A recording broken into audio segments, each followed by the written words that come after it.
super excited for tonight's stream because we're playing a deck that I actually haven't played on the channel yet, but I did play it this weekend, had a ton of fun with it, so decided that yeah, just to stream it tonight. I've gotten negative reviews on the control / stall content before, so it's not going to be a frequent thing, but it's still something I enjoy. And yeah, control gaming, we're gonna have some fun. It may not be the most entertaining stuff, but neither am I, so it's okay. Straight into it against Giratina. So we have technology for this. We can do this. I went to 2 League Cups this weekend. I played bird control at both of them, and I happened to beat both of, or yeah, I played bird control at both of them. I happened to win both of them. So managed to beat a Giratina along the way at that first cup. So I'm just feeling pretty good about this deck right now. And I was like kind of like validated that like I like kind of like wondering like why don't more people play this deck, and it's like kind of validating to see like it do pretty good at Dortmund this weekend. And I do want to kind of look at the Dortmund results if we get time in between rounds, because there's some pretty interesting stuff that had like happened over there. Not exactly how I thought it would play out. What's up, Casey? Yeah, all the Glendengo joyers can take a victory lap on me, because I did say the deck was bad and it got second place. So we'll get into that. Might not get an opponent to show up this round, which would be kind of sad. 3 months of absence, you're finally back? Yo, what's up, Luton Studio? It's gotta be super late there, dude. What the heck? Okay, there we go, good. Losing in finals against a favorite of a matchup. I don't know if that's actually that favorite though, because you do hit weakness, but it's just, I think whoever wins the coin flip wins the matchup. Just whoever takes the first 2 prizes. And the Glendengo player can't really force a single prize knockout as well as Chin Pao can because of the Iron Hands. Like honestly, Chin Pao's probably favored on paper. If anything, it's slightly favored. Dang, that's crazy. 2 a.m. That's in that commitment. Hey, maybe it's a Toad School season then. If everyone's on the C-Pow and Glendengo and Moon and Charizard, maybe it's time to bring out the Screw. I'm gonna reset, I think. This deck definitely gets weaker in open list because I am playing the Radiant Charizard package to try to attack earlier in the game, or not early in the game, but try to have like an attacking option early in the game to like put pressure on their Tinas. Basically make it so they can't just go solo Tina and beat me. But I was able to win against Tina at my cup this weekend because he had Tina Greninja and knocked out my Luxray, and I loaded up a Radzard out of nowhere and knocked out his only Giratina, which like obviously not that don't have that surprise factor tonight. Yeah, the Scissor's still pretty cool. I don't know if it's better than like Palkia, because Palkia is like pretty cool in those 2 prize matchups, and adding Moonlight Shuriken's pretty nice, but like Scissor can be, it definitely would be solid in a mirror match. Why are we not we're not loading? Oh, live is being live tonight. Okay. I don't know. Application not responding. This is bad. European International is an easy win for a Cloth Electrode. I don't know about that, but okay. Nearly 3K, you missed a lot. Me too, it's alright. Somehow I still manage to gain subscribers even though I don't like upload videos like anymore. It's kind of weird. I gotta like get back to making actual videos. Been too busy lately, I guess.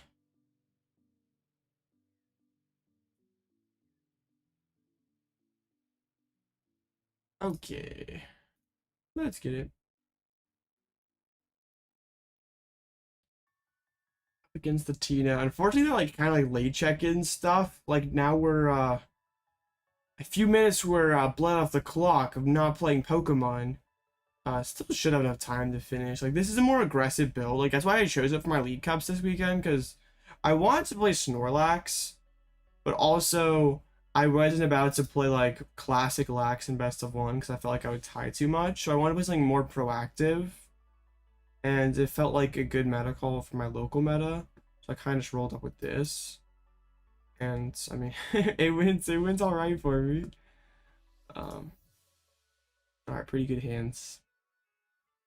Honestly, like, I feel like you could go first with this deck. I was choosing a second all weekend because I just, like, didn't want to, like, break in best of one.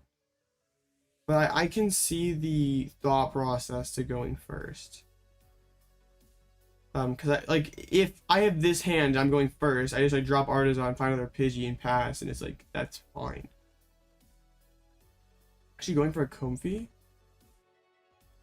Any advice or resources to help with Zard?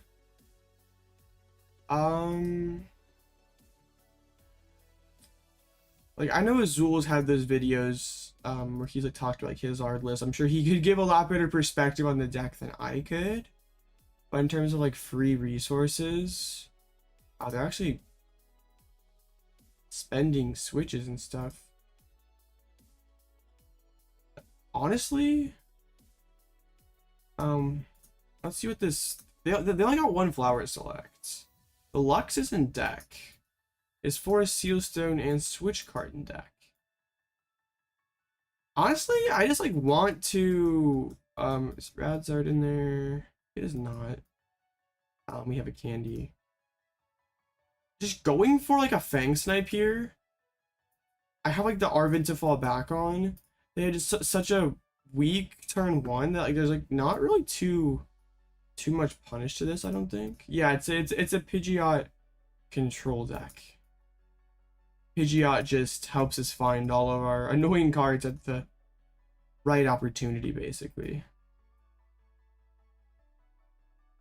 How's this matchup? Not amazing, but it's winnable. Alright, Fang Snipe. So yeah, now we hit a Colress and their hand's basically dead. And we can start picking up those Mirage Gates. And it's really hard to load up multiple Tinas and play around the the Radzard if I'm Fang Sniping all your things, your Mirage Gates, your Super Rods and stuff. And now they're just spending switches. She's pretty clutch in this deck. Dude, Luxray's like the best card in this. Like aside from Pidgeot, Luxray is so good.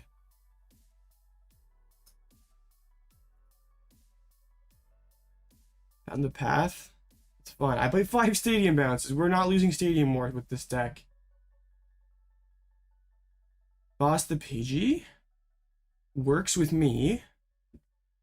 Okay, we can play the Artazon. I will just go find probably like a Snorlax, just like have like a escape rope pivot. We get Arven. Let's go get that Rare Candy, and probably like a Bravery Charm, I think.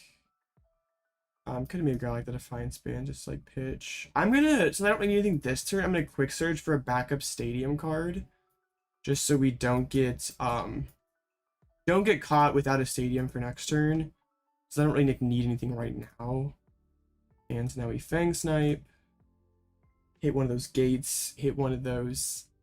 I'm grabbing a switch here. Because like they're so far off of Mirage Gate being active right now. I feel like I can get there next turn. They're on 3 switches already, so this could definitely be And they just play 4. I mean, I don't have any way to get rid of the Jets. That's like the concerning thing, I guess. If it slows down their draw to where I can like start Misfortune Sistering and picking up the Super Rods and stuff. They are down a grass already.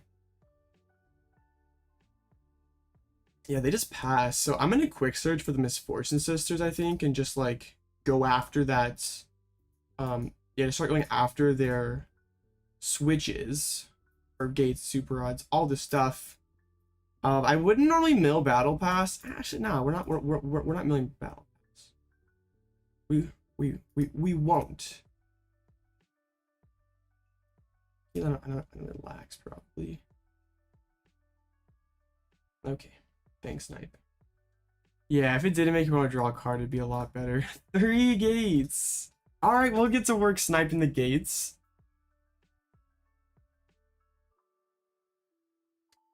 Private BTCG coach. send DM. We can get there. Hey, they might have drawn that a battle pass. Plays the Avery. I wonder what cool cards they might have drawn for us to be able to Fang Snipe away. A 1, dang, Pokeshark. Rip. Like Fortnite. Okay, I thought you were playing PTCG. I got you, okay. Cram maybe? Okay. Actually no cram. Oh. doing both, okay. 4 battle passes. And actually gets the Giratina loaded up. Oh, okay. I thought you were like baiting me, like, man, I lost. I'm like, oh dang, that sucks. And you're like, nah, in Fortnite. That's okay. They have 1 gate left. Why'd they play the gear? Like now he's like Fang Snipe Chorus. So we know that the Radzar's prize. We gotta go and find that. Turb is pretty good. I'm gonna quick search for an Arven, I think, and go grab Hisuian Heavy, and probably the Defiance Band just to have that. Actually, no, I want to get the vest and put it on my Pidgeot, so that does not get Boston Lost impacted. At least make them have Requiem.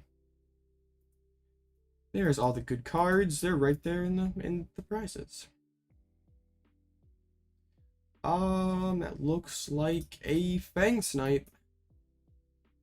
The Gengar build up block locks? I don't know what you're talking about. I know there was a Gengar build. Hold up. Okay, I could get rid of the Rod, but I don't know if it really matters.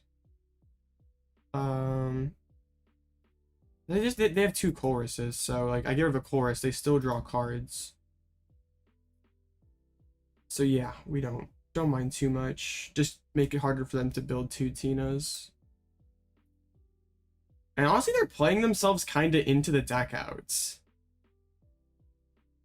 They're only gonna have like 10 cards left. It could be Chi-Yu a couple times and win this one. Is Mawile for the meme match? No, Mawile is just like in like every match. Like every time you try to retreat lock, since you're always gonna have like Pidgeot on the bench so they can like boss around block. Your end game is usually Mawile retreat lock. Oh, okay, that's it in Zard for against block. Okay, I see what you're saying now. I don't think it's that great because like block isn't that common, so I don't think it's overall worth. They're retreating to Comfy. They don't even have it. Bro, I just like start using Chi-Yu and then they're gonna deck out. Bruh. Found path. I mean, we got the mountain. Dude, I'm so confused.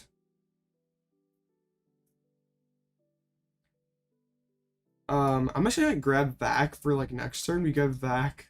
We grab the Defiance.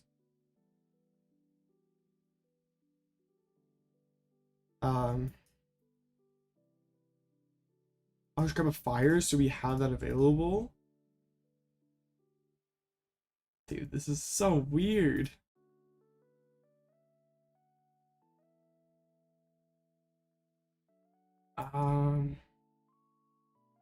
They can play Chorus if they want to. I don't care.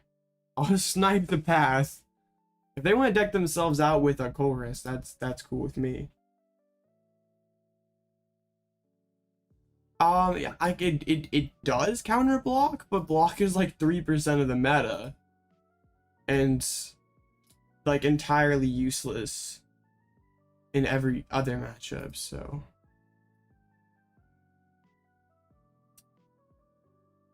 6 cards is insane. Yeah, he's taken 6 prizes and has 3 cards left in deck. So I pretty much just win. This is very satisfying. Well, my opponent definitely didn't play this right. There's the Requiem. I just like Chi-Yu twice and win this.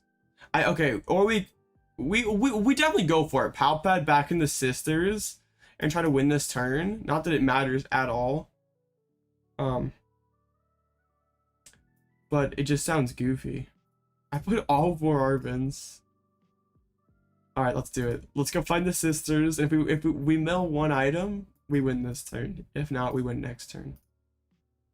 But winning this turn sounds fun. Nah. Okay, it's fine.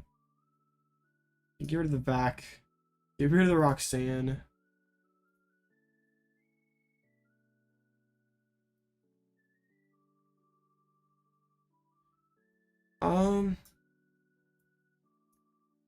Sure.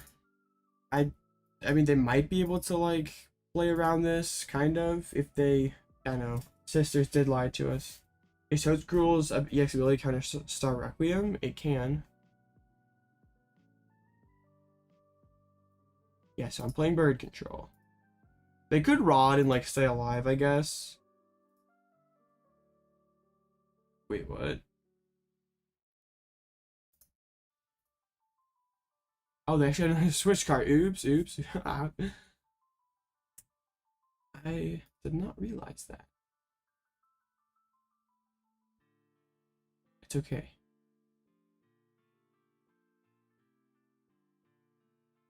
There we go. They did not have their other Super Rod. I was hoping to win with the Sisters. The Chi-Yu could have been a little aggressive there. But I guess I can't ever one-shot Pidgeot, so.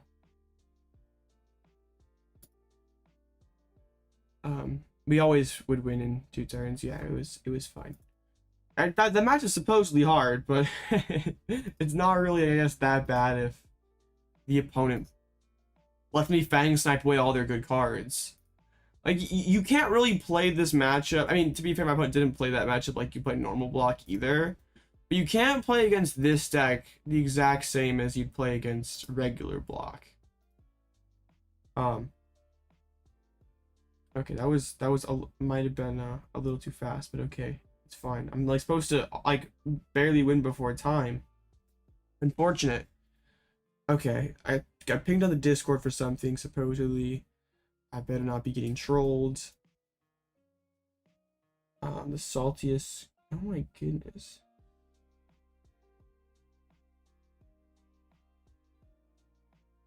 Bruh. I don't know what you did, Pepe, but you like ruined you ruined that guy's life. I definitely cannot show that on YouTube. I've thought about making a video on how to play Bird Control. I've thought about it. What's the best way to get familiar with a lot of matches quick with a new deck? If you're just trying to do it like fast, probably like getting coaching from someone who's very like, if you just like wanted to learn a ton about Roaring Moon, I'm getting coaching from like probably like JW Grewal would be like a really good move because he could probably run you down the basics of the deck in a very short amount of time. In terms of like free ways, there's like, I mean, I guess like watching someone else who's like, that's not always an option. I guess there's not really like, there's not like an amazing way to like, I mean, I guess if you could like share ideas with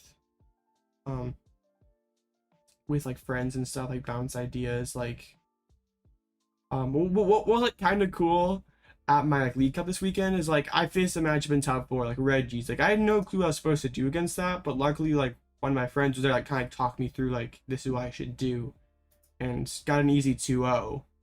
So like yeah, just having like people to like talk to and bounce ideas off of was like it's kind of a big W. But yeah, I guess like coaching are like the easiest and fastest way to get good quickly. Thing of building this, Mawile is different because like in this deck we're always gonna have Pidgeot in play, so our opponent always has boss as an out to get around, to get out of block. They can boss the Pidgeot and then they can retreat. But if we have Mawile and we're using Tempting Trap, they can boss all they want, but it's not gonna help. They still can't retreat. So usually like we can use block in like the early game, the mid game to get them to burn the switches, but we're mainly using like Luxray early to pressure the hands, maybe like block it in the mid game to burn the switches, and usually Mawile in the end game to retreat lock them. I didn't use Rotom at all. I opened Arven, I opened Pidgey, I Arvened for carts for a Sealstone. I went with the turn 1 Luxray because my opponent only got one in the Lost Zone, so I felt pretty confident that they couldn't punish my like one Pidgey. And Luxray could. I mean, it was kind of risky because they don't like rope and I got Pidgey. I was in a pretty bad spot, but I felt like with one in the zone turn 1, and like Fang sniping their hand, I felt like it was gonna brick them out.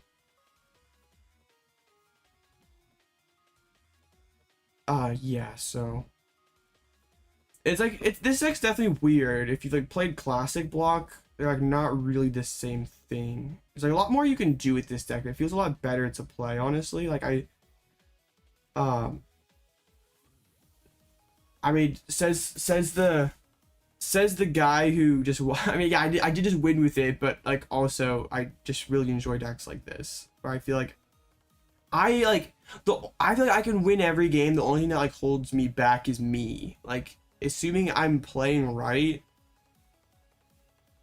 I feel like I have good enough matchups that I can beat most everything consistently. So there's a Zard list in deck lists. It's Evo Zard. Evo Zard might be the, I don't know, but actually, will Evo Zard be the move post rotation? Like Path is gone. Pidgeot's so broken.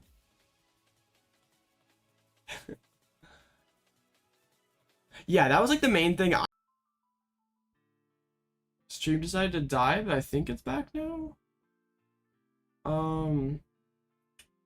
I think hopefully. Is it a back chat, or are we still having issues? Okay, what the heck? Why is now the chat's behind? Okay, cool. I accidentally bumped something, so pro streamer.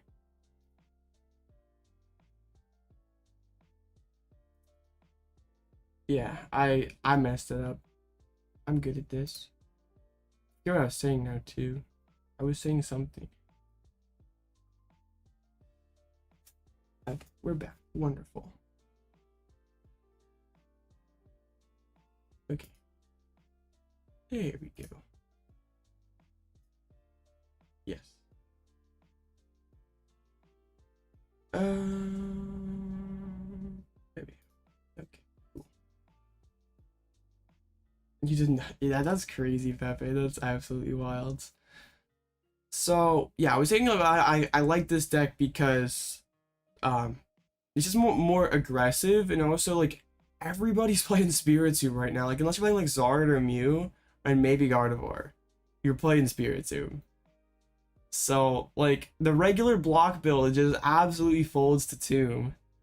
I guess like also Moon doesn't play Spiritomb. But like this deck still like you like rode him like the first 2-3 turns of the game, and after that like you don't really need it. Sometimes like that last game I didn't road him at all. Pidgeot super good. But yeah, I guess we can look at like the list that some of the lists from Dortmund, because there's some interesting stuff that ended up going down there. We still have, I guess, only 3 matches, and this check-in timer is kind of aggressive, so maybe that's not the play just yet. But kind of surprised that there's like not, because usually like, after like a regionals you see more people like pick up the deck, but I don't know, maybe people just like realize like just Chim Pal's not for them. I've kind of come to terms with that too. Yeah, there is a lot of one-ofs. This deck is kind of crazy. Like, I hate prize checking. It is like the most annoying thing that's like basic you have to do. But deck like I normally just like prize check my energies, my Pokemon, and I'm like, yeah, okay, I'll figure the rest out. Like, okay, maybe some like important resources like Rod, like if I'm playing Lost Box, I'll check like Gate, Rod, Forest, Seal, Stone, Chorus, Energies, Pokemon. But this deck, you have a lot of one-ofs, and most of them are pretty important.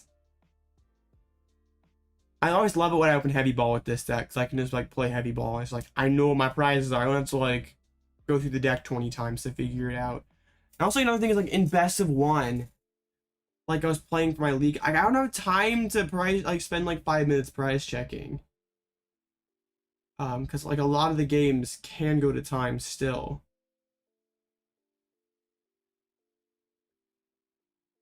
Yeah, how many one-ofs are in here? 1, 2, 3, 4, 5, 6, 7, 8, 9, 10, 11, 12, 13, 14, 15, 16, 17, 18, 19, 20, 21, 22, 23, 24, 25, 26, 27, 28 one-ofs. I mean, not all of them are like vital. Like Artazon is not always going to be like super important, or like depending on the matchup, you need to check the bans. But dang, this deck is a mess. Gladian reprint, that'd be kind of cool. I did see some Japanese lists over 65, but still, I'm gonna pull this up. Some Japanese control lists are playing 1 Daisy's Help and an Arc Phone. So Daisy's Help lets you look at all the prizes, draw 2 cards, and then you put them back in the same order. And an Arc Phone lets you take the exact prize card you need, basically. So it's like Peonia at home. Yeah, it tries to be Peonia. All right, 65 to 65. We got done kind of fast. Let's go. Any other? Oh, now I'm the only bird control enjoyer. How does that matchup work for me against the Nets? I would assume pretty bad because they like item block me out of Pidgeots. I can't really like trap any. Well, I could, right? We have to figure that one out as we wins. Yo, the Toad Scroll, no shots. I feel bad. Oh man, I don't want to sauce my boy Toad Scroll like this. But like, there's so many things we can trap. Oh man, the scroll. Hey, I did just mention on stream earlier about how Toad Scroll is potentially saucy.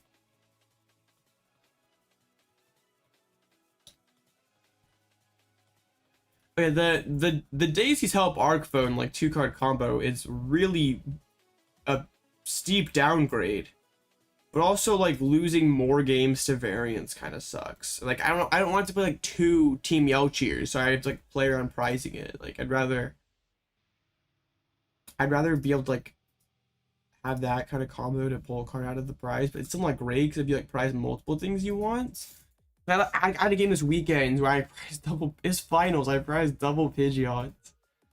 And like a candy, like it was like I turned 2 Peonia into candy Pidgeot, so it was like fine.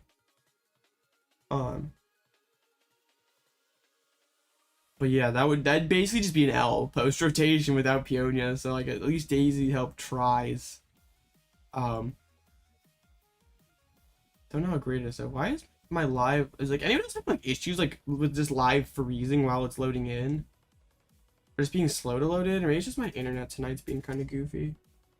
It's not really a Toedscruel deck. I was kind of baited. I wasn't super pleased about that. It's a block deck featuring Toedscruel though. I don't know. I don't feel like it's like I don't know why you play it honestly. maybe. Yeah, I don't know why you play it. I see like you like put it on your Pidgeot and like so you like live against Moon. Still seems kind of sketch. Maybe yeah. Still counts. Okay, we're up against.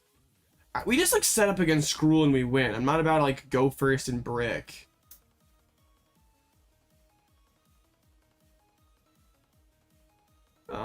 This is. I feel like there are some times with this deck I'm like, going first is like the move, but then I get those hands that's just like Arven pass, and it's just like, okay, I really am glad I went second here.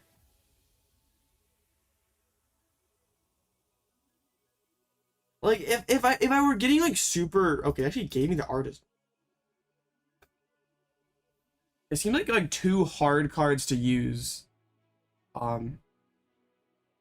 But I mean, hey, they did decent with it, and I didn't. So thank you for the Artazon, my friend. We need prize of Pidgey.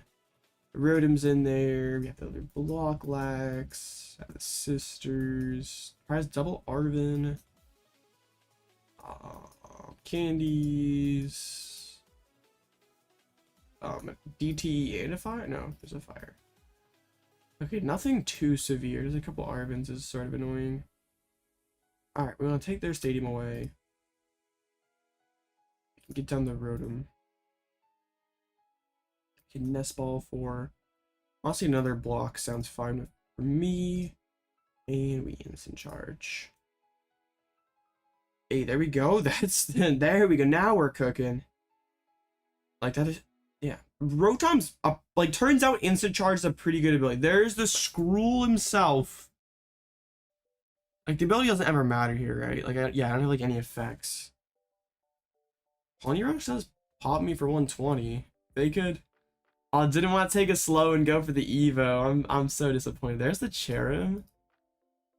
We could maybe block stall that. They only play 2 boss as well. We're actually gonna get our Skrull knocked out. That's kind of spicy. Going for the. Oh, it's only benched. Right. We're not getting the Skrull knocked out. I take it all back. The Skrull is safe. Alright, let's get the Pidgeot rolling. I don't mind bleeding the prize just to. I mean, we could go for the Luxray. Take a shot at the hands.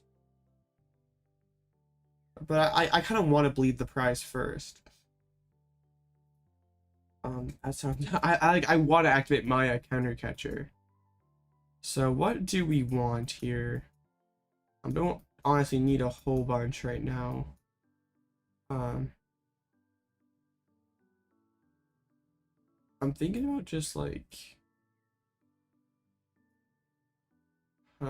Maybe we got like Petty so we can pick up the Rotom after next turn, so it's like not an easy target.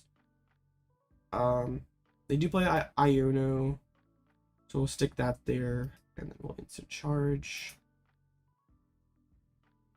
Yeah, kind of an awkward phase of the game, but we'll do all right. Let's see, but Tina, your copy that feels so bad to play. I don't know, Tina feels fine. But also like the 3-game sample size. I used to be a pretty big Tina hater, but I don't know, just after playing the deck more, I understand it more. Actually, give us Bidoof. That doesn't feel right. Okay. But this doesn't do anything to us. Yeah, it doesn't. So I think we just start hunting the switches. So get the misfortune. What? So they can deal up to 200 damage. I kind of have to. Sisters hits a switch in a vessel. Okay. I'm gonna counter catcher up the Bidoof. We're gonna retreat here into the Lax. I'm gonna Star Alchemy for the Defiance because the only way this game spirals out of control is if my Pidgeot gets gusted and knocked out. So we'll play around that. We'll instant charge. My opponent's a bot. They're playing Toad Scroll. No offense, but I appreciate all my Scroll gamers, but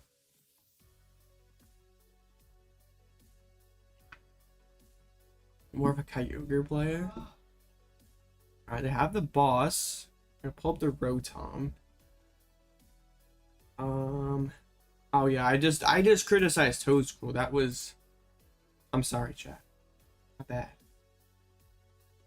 It has been 2 to retreat just to like maybe push for the knockout. That feels really bad. Why are they loading up this guy? I'm confused. Like, what does the mushroom drain do for them?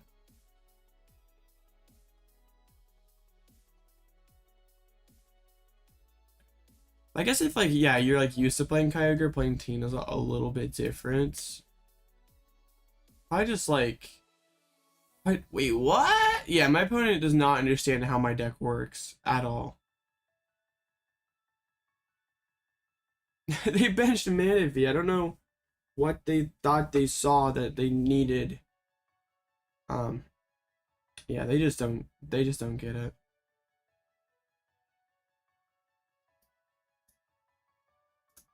That's all right.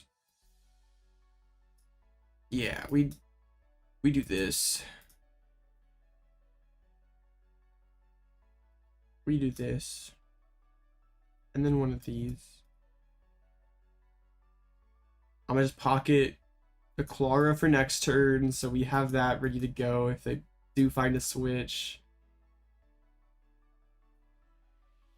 And we hit him with the Tempting Trap. I'm gonna try to play as fast as I can, because they could, with 4 Ionas in the deck, try to start slow playing. Oh, the score did reset. You are correct, actually. Attached to the Manaphy. If I'm just trolling, they could be like, know that I'm a Toad Scroll enjoyer and just like really want to yeah, just not get me to pick up on the Toad Scroll sauce. All right, we still have 20 minutes. That should be plenty of time. And like I could like eventually like force them to commit energies to like everything, right? Because I mean they play 10, 2, 3, 4, 5, 6, 2, 2. I guess, yeah, they don't have enough energies for everything.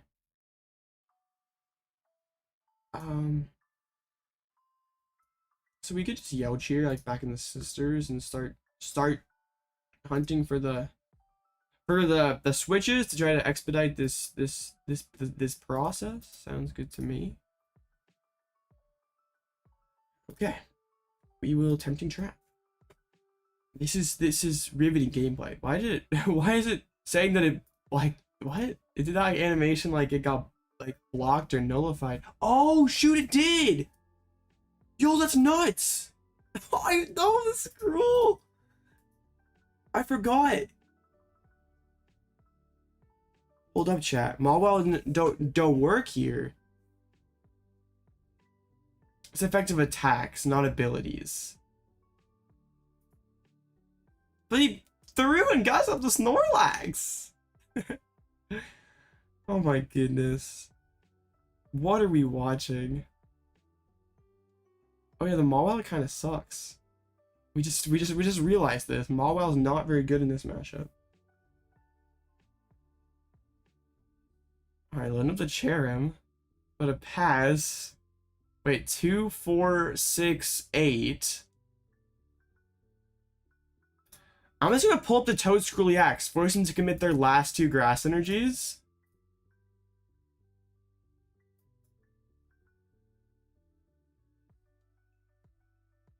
And we're just gonna run them out of energies. That's the most direct win con, I think. Yeah, it should be 1-0. My bad.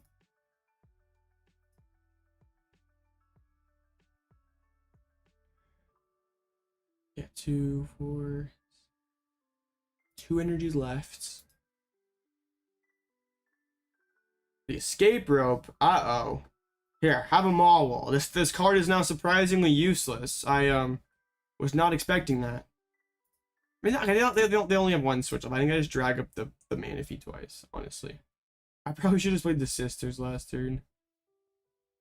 But it's okay. Scrolls me PDF when Skyfield gets reprinted. You might be right. Colony Rush for 240. Nutty. I didn't realize now I am like somehow like out of gusts. That's kind of wild. I have just the 1 counter catcher left. Yeah, this has like gotten kind of awkward, but I think we should still be able to pull this one out just fine.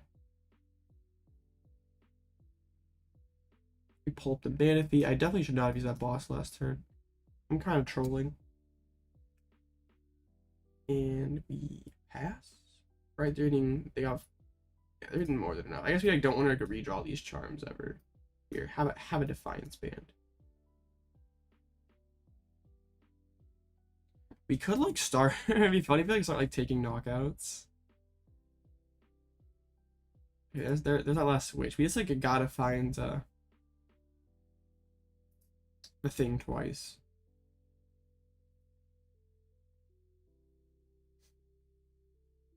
They got energies on everybody. This Lax is about to get deleted. But yeah, if I didn't waste that boss, we'd be fine. But I was trolling.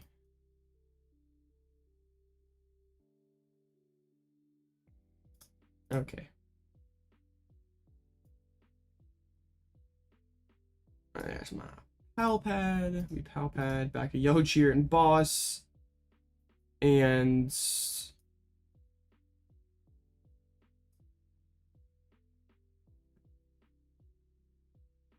go back into the Mimikyu.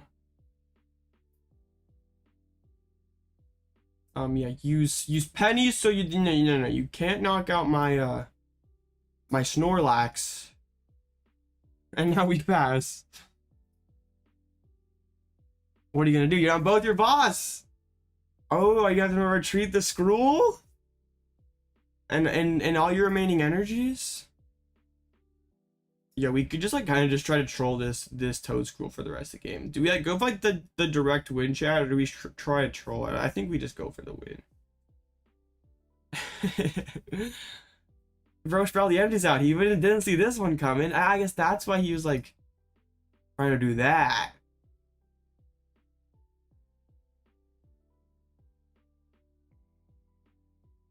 Oh man. Because they don't play it like a Pal Pad. They hard retreat the scroll for the mushroom drain. Yeah, there's no vacuum, no switches. That's the last of their energy too. Okay. And they're still drawing cards for me. Thank you so much.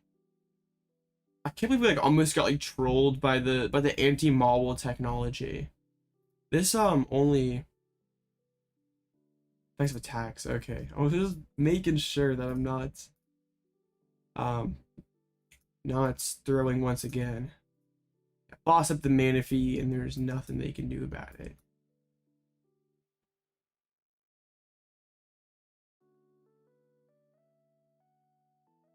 There we go. Put in a bib? Well, they could, they do play a Klara, so they could get back the 2 grass energies and start smashing tail. But you got the Manaphy.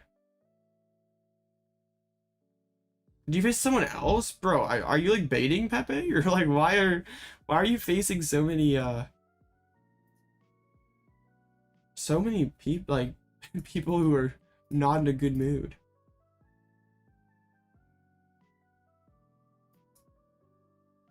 Ah, rip. I do have some Ionos left, so might be kind of a grind.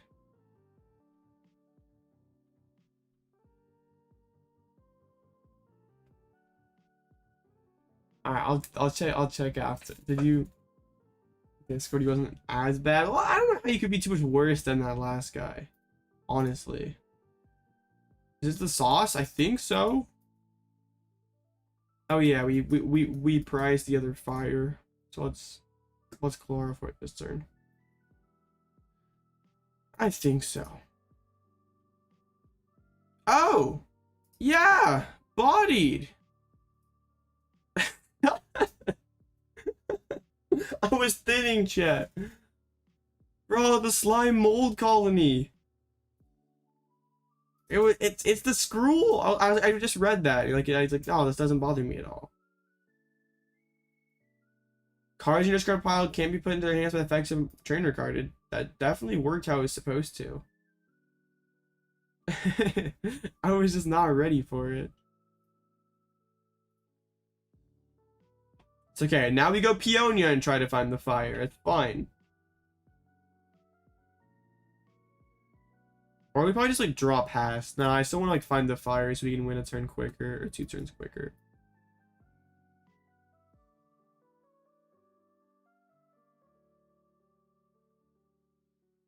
Alright. Fire energy? There we go. You can go ahead, Luxray and EA. Now, all the stadiums. There we go. Okay. Yeah, we have like 15 minutes, so I don't know how, like, they have to be some super blatant slow play to, they can't even be Stormy Mountain guy and press that every single turn. It's screwing time.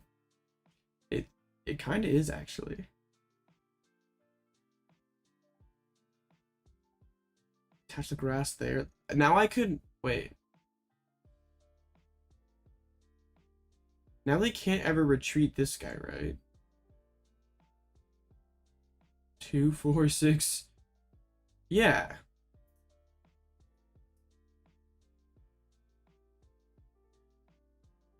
Yeah, let me just put boss back on top. Yeah, this is, I would think this is a real control deck. And I guess you have Snorlax stall. That's like a real stall deck too, so there's a lot of good stuff out there. All right, next turn no, I can't even do that. I know, Cyllene moments. I was hoping that we could then like boss up the scroll. He's out of energies, we just Chi-Yu spam and win, but unless we top deck Nest Ball Chi-Yu or boss. Man, they're playing the Ionos and stuff. How rude. Hey, there's the boss. There's the Ultra Ball for the Chi-Yu.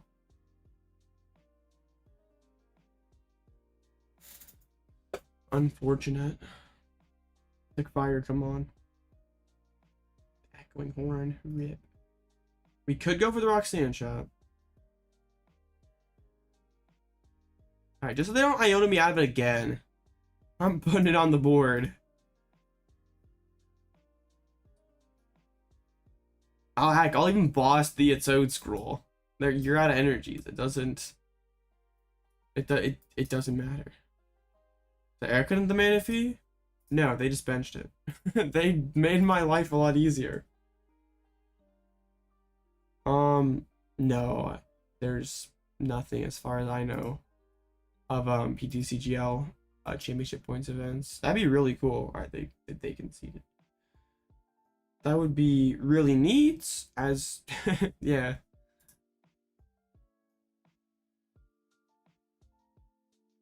Bro, how am I the person playing stall and haven't got anyone to rage, and then freaking Pepe has gotten 2 people to go after him?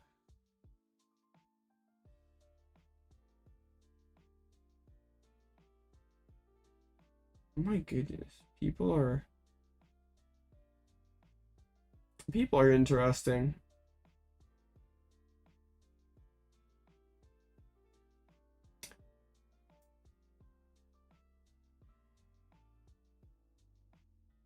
Pepe's getting death. Maybe. Yeah, he wasn't that bad, but still, it's a lot of unnecessary. Like, I don't know why. Like, why even say all that stuff? It's like pretty much impossible to top that last guy. Oh, we're doing good. We're at 2-0 with a control. Should be probably like 8 rounds tonight. Only 7. Okay. Pepe might be a baiting the rage. That could be a thing. Oh, it's already 0-2. Resistance. What did the Skrull beat round 1? Actually beat a Tina. The Skrull was cooking. Was that the only Skrull? Dang. Pepe usually plays Lost Box, yeah. Bro's got some Lost Box sauce, the Mawile, but no Pidgeots. Mawile with just Boss Pad, dang, bro. Interesting. 2 Nest Balls? Oh! What are we cooking here? This is most definitely a lost pile. It is definitely a lost pile. Yes, I guess I had technically 3. But still, I don't know. Not so sure about this.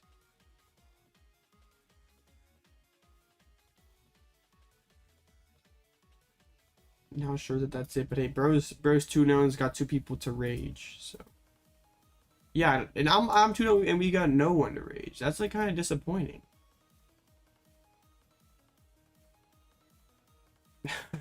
That's slightly disappointing. I would like if we could face one of those gym pals. None of them are 2-0 though, so that's not happening. Link alone won the first rounds. Is still going. Great job, Billy. Big congrats. Yeah, Guardy players are being salty. Yeah, Guardy players are always salty. I think Artina should be good. It's been doing well in Japan. Like Iron Leaves is a pretty solid pickup. You should don't really lose a lot. Sorry. I mean, Path is big, but like you still are just a consistent deck. What does the meta look like? For this tournament, I mean, it's a lot of the usual suspects. It's the Golden goes higher, I guess, probably because it won last weekend. Yeah, Path is kind of annoying to lose. But I guess you make up for that by gaining solid type coverage against the best deck in format. It kind of like remains to be seen though, like how good like a 2-for-2. Iron Leafs is probably like okay, right? Like a 2-for-2 trade. But I don't know like how it's not gonna kill Charizard by any means. Does this deck do worse post rotation? I think if anything it gets better. It pretty much okay, it loses Stormy Mountain, that's mildly annoying. You lose Echoing Horn, that can be replaced. But all the Pokemon stick around. You lose Cheryl, which is sort of annoying. But the big one's Peonia. Because you can like now you can like lose the variants a lot more often. So we're talking about how maybe Arcphone plus Daisy's Help could be the move. And this deck I could honestly see being better than like the classic Snorlax, because this deck doesn't really care about hand trimmer that much. Because you're not just like rotoming every turn and accumulating a massive hands. Like you're using a lot more quick searches. Like you can just like cherry pick that like one card you absolutely need, and you don't just have like all your good cards at once.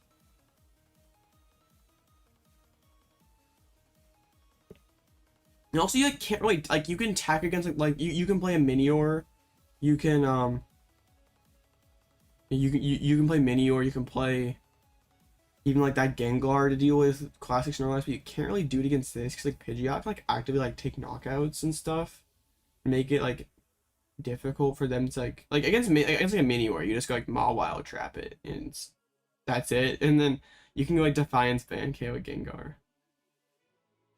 Dang, Larry. Not sure that that's the meta call, honestly. Seems like it might have been a misplay. And these ones are going kind of fast. Where are my stall gamers holding things up? It's the moons holding things up. What the heck? And the Oink alone, my bad.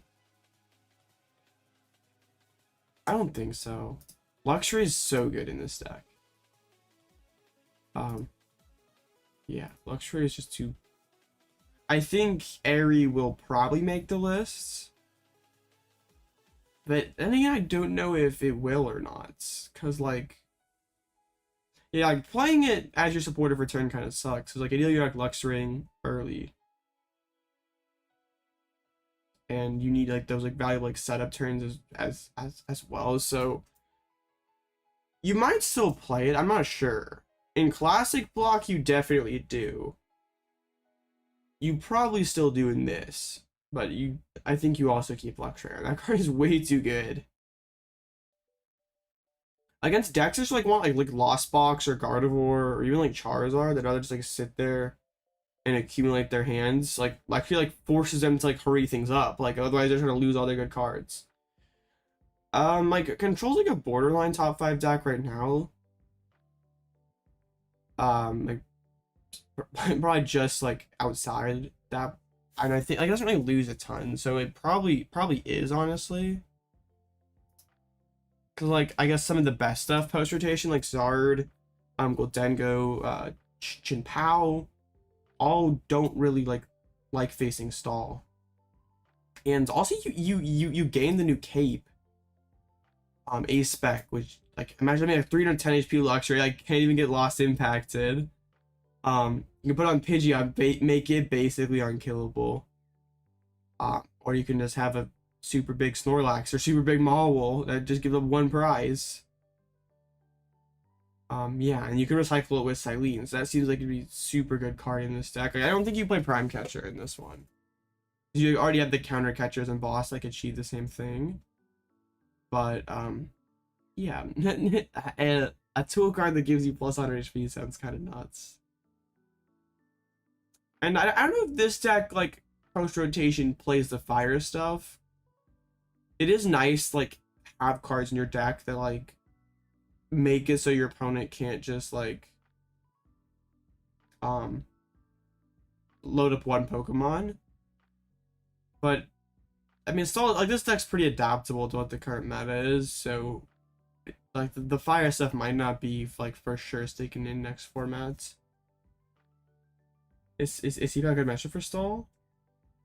Yeah, it's a really good matchup, especially this build, because like I just go like early Luxray plus like spam sisters. Like even if I don't ever get you to bench a Bidoof, like eventually you're just like not one-shotting CPAL, or you're not you can't just like keep CPALing through the Luxrays, or you're gonna run out of energies. And then if you like start using backs, then we can go back into Snorlax and eventually Erica you and close things out. Yo, what's up, RBD? New rounds up? Oh man, these rounds are going fast. Up against the double Mawile. Okay, this should be really interesting. Because they have like Mawile's gonna get like could get stuck. They have Pidgeots, but we have Tomb, so that doesn't let them stay infinite. We have Chi-Yu. But they have Dragonite and a boatload of switches, so the thing is they can't go solo Dragonite because of Radiant Charizard, which is how like Lost Box would like conventionally play this matchup. The Kyogre shouldn't really matter at all. It's really the Dragonite is the main factor here. guess they can also like knock out Venge things. I don't know if they want to do that though. Okay, so they play one Lost Vacuum, so yeah, like 260 HP Luxray lives everything. If you can find that vacuum early with a Misfortune Sisters or a Fang Snipe or something. I faced in top 8 of my League Cup. I faced a Lost Box deck, but it was playing Roaring Moon, so it was a lot easier than like Dragonite. Because like if they want to one shot like yeah, even put like one shot pressure on my online. Okay, good. If they even want to put one shot pressure on my Luxray, they have to like Frenzied Gouging, and then I just knock it out with Pidgeot. So like I'm pressuring their Super Rods with Sisters and Luxray, and then just knocking out their Pokemon. They kind of can't win. But this one with Dragonite, like always having that like steady damage output is gonna make this one a lot more interesting. Like, so I kind of want to go first against this, so we just can't get like turn 2 Ninja. But also just like, I don't want to get donked either. Like open Pidgey draw pass. I guess we're not going to get to choose. I assume they're going to choose second then. I guess the plan will then be get a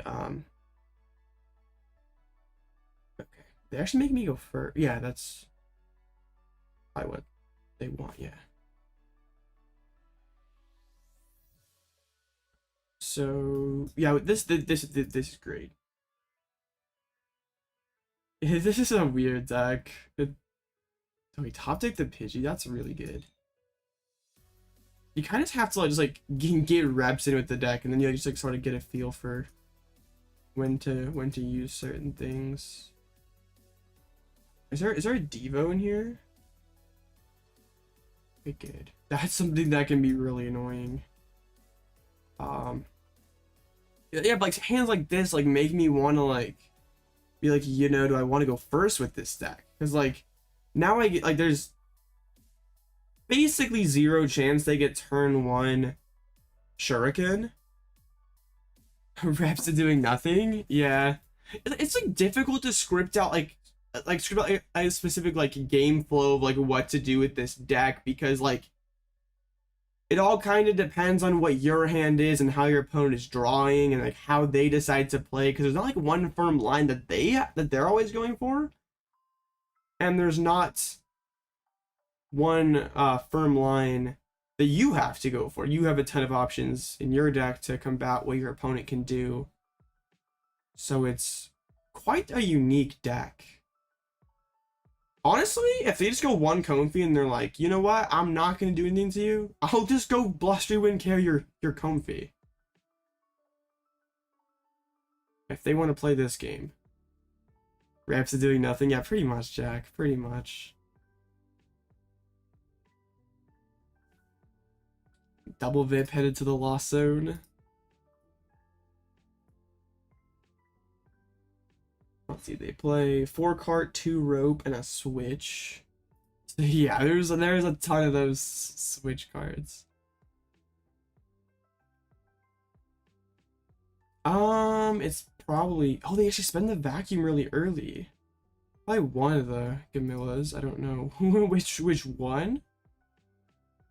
But oh, top deck the Candy Pidgeot. Okay. So I really would like to just knock out this Comfey this turn. I think that's the play. Cause like, what are they gonna do? Knock out my Pidgeot? No, you can't do that. I didn't price check the switch cart, so okay, we can just Arven for it, no problems. Let me like stash them. No. I'm gonna grab the Cheryl so we can like go back into Fang sniping potentially. We'll get the carts. And I'll get the Forest Seal Stone since I already committed the Lost Vacuum. Don't have anything to worry about here. And yeah, I'm just gonna knock out this Comfey, be like, come on, dude, you're gonna have to play the game whether you like it or not. And they have nothing in their deck that can one-shot me, so I do jump ahead, so my counter catchers don't work. We pull, like, yeah, and then we get to pull a good card like Cyllene out of the prizes. Forest on the D-Knight.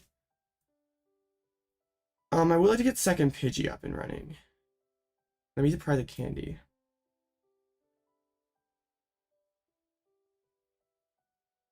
Okay.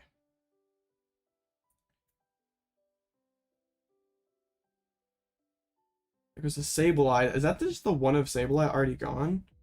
We are going to see a Dragon Gale Punch.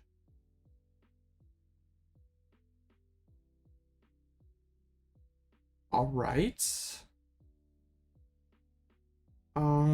There is a boss's orders, so I do feel like I have to respect that and just like probably Cheryl this turn and not hit them again. If I had Choice Belt, I would definitely hit them again. I'm playing the Defiance Band now. Okay.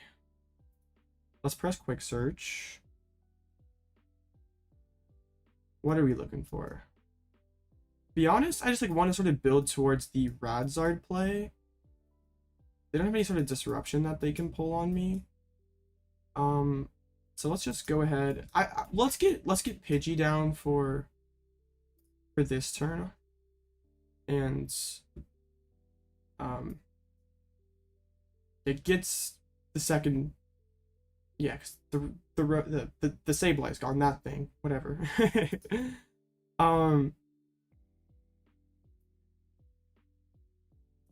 I'm pushing Rotom because they could just like kind of lose the game. Now they can't attack me. I guess no, they could attack me, but Radzard then just cleans up.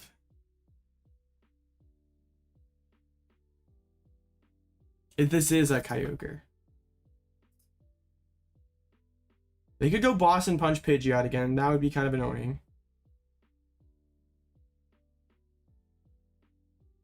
But they sort of can't hit this road. We win! Let's go! They don't know. It's open list. Right? Because Radzard swings for 3. We're cooking.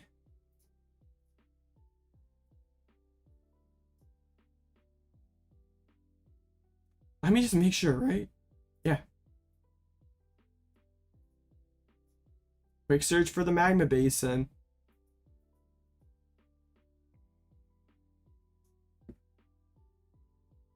I really like this deck. But what could he do there? Just sit there and draw pass? But then you're draw passing for the entire game. Your Sableye's gone, so you like eventually have to knock out my active, or you're gonna deck out.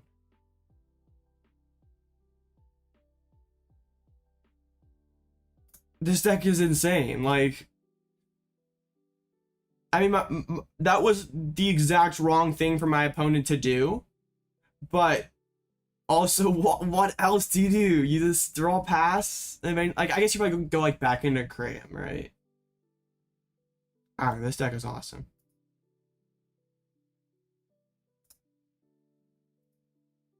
That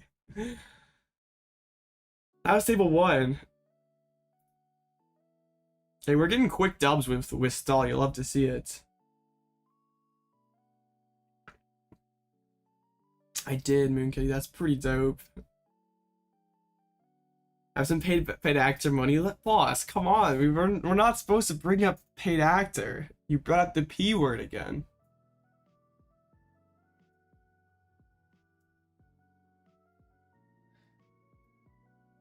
No, Stall.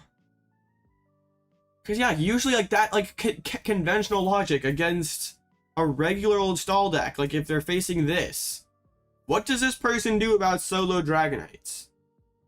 They don't. They literally lose. Chill out. Yeah, getting tilted seems like a misplay. Chilling is solid, backup plan, I think. It's not the exact 60. I've been like kind of tinkering around with like the last few slots. From the list that I played this weekend, I'm playing the Roxanne over the Iono. I still like feels kind of marginal which one's better.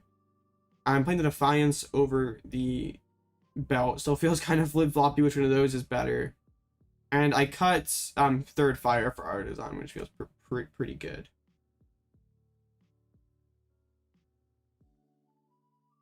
But yeah, but like Jeff, my opponent still had 7 switches left, so like they're not running out unless they get like super lucky with the sisters.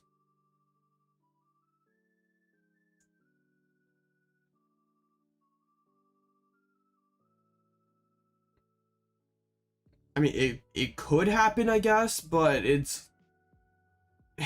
wouldn't be easy. Is there a future post rotation? I believe so. You don't lose a ton. There are like Cheryl and Peonia are kind of annoying pieces to lose, but I think it will actually be pretty good. Also my opponent like made like a point like Lost Vacuum like Mawile and stuff, so there's a chance like Erica just like misses. But yeah, they still like quite a few things that can get stuck. Oh, Great Test Mill. But the thing is, Great Tusk has 200 HP, so you're gonna have to draw a couple cards yourself, right, to be able to hit 200 damage. Like no deck can just like look at their opening hand and hit 200 damage. So it looks kind of deceiving. You also counter catcher. You have hand trimmer, like sisters. No, you can't sisters because you have to play an ancient supporter, but. Well, no, it's 140 and then 260 or in 200 with the capsule. I don't think the Pokemon Go Barrel is ever gonna be it. Patrol Cap's always just better, because the barrel only works while it's on the bench. I guess both of them do. At least if you like one Pokemon play, like that deck can't play Erica, so you just go like Patrol Cap on your one Pokemon and be like, how are you gonna beat me? Yeah, like what does Charizard do against that? You're gonna keep hitting the Tusks, you're gonna 2-hit Tusks? Like that sounds really bad. Eventually you run out of vacuums, your vacuums get milled. Yeah. The deck definitely has potential. I get gaining hand trimmers in the same set. Hey, how's Arctina an auto tie? You just counter catch your KO the Skwovet with the Pidgeot, and then they run out of cards. They can't. Yeah. We're chilling. What are you talking about? Yeah.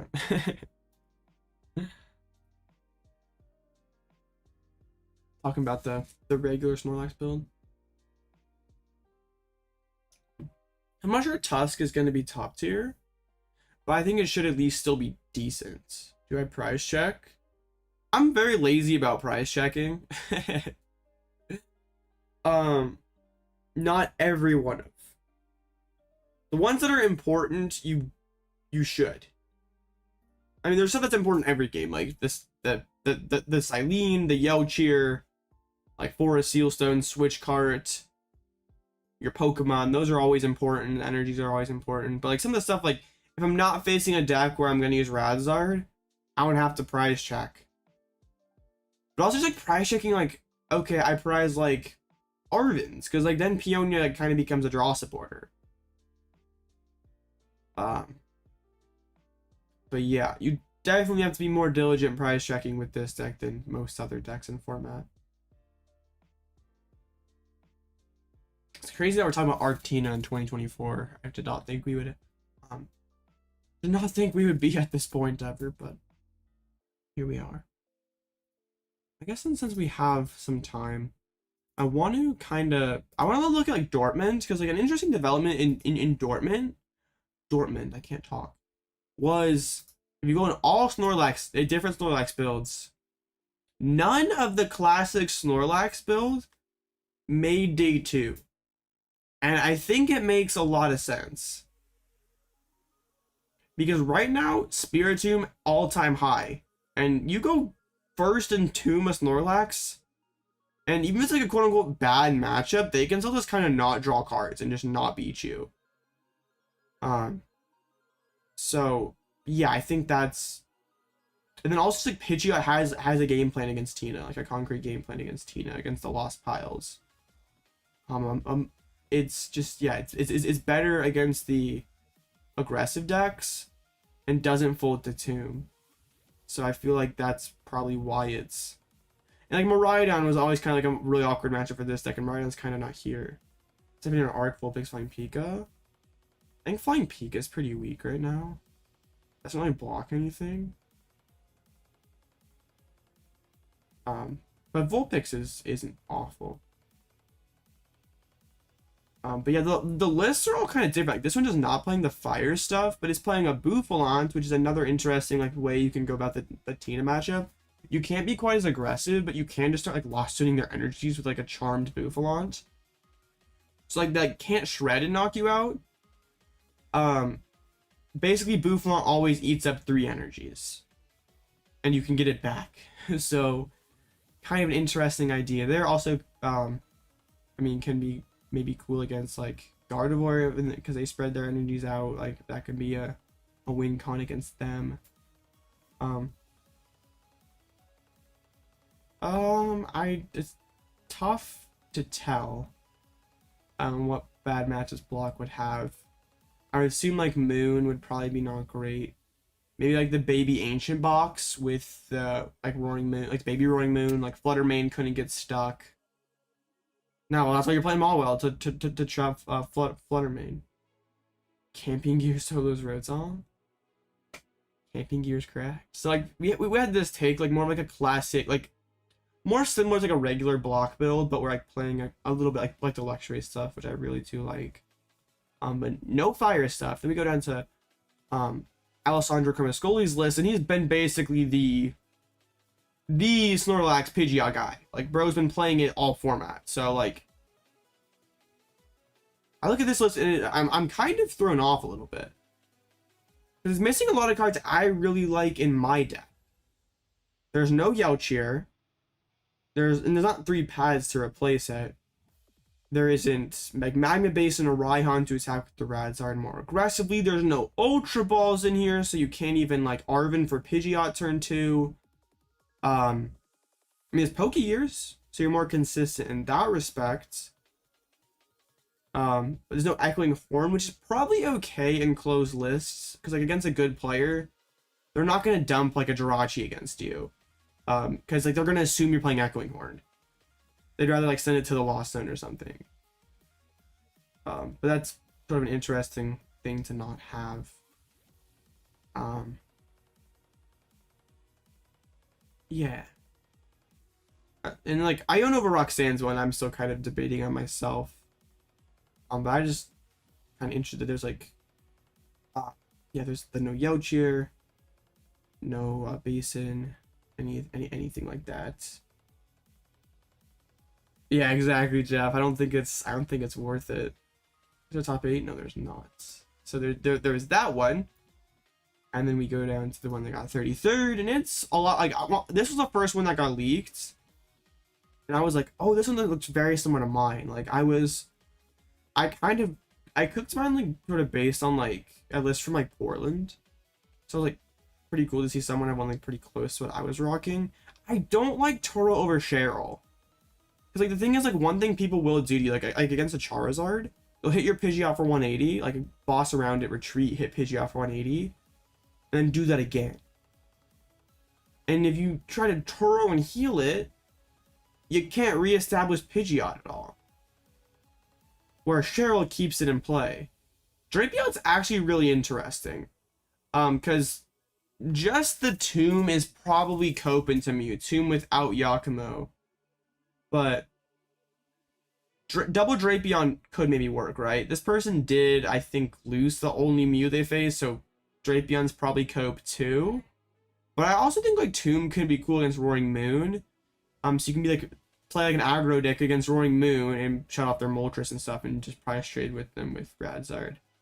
But other than that, I really do like this list. It's very similar to mine. Vessel's pretty cool to find your flyers off Arven, but I don't know if it's needed. Honestly, I don't know if you need sisters in best of 3, because I know it's like a lot of these lists are not playing it. But yeah, but pretty similar to what we've been using, so I was very happy about that. I like 2 Lax.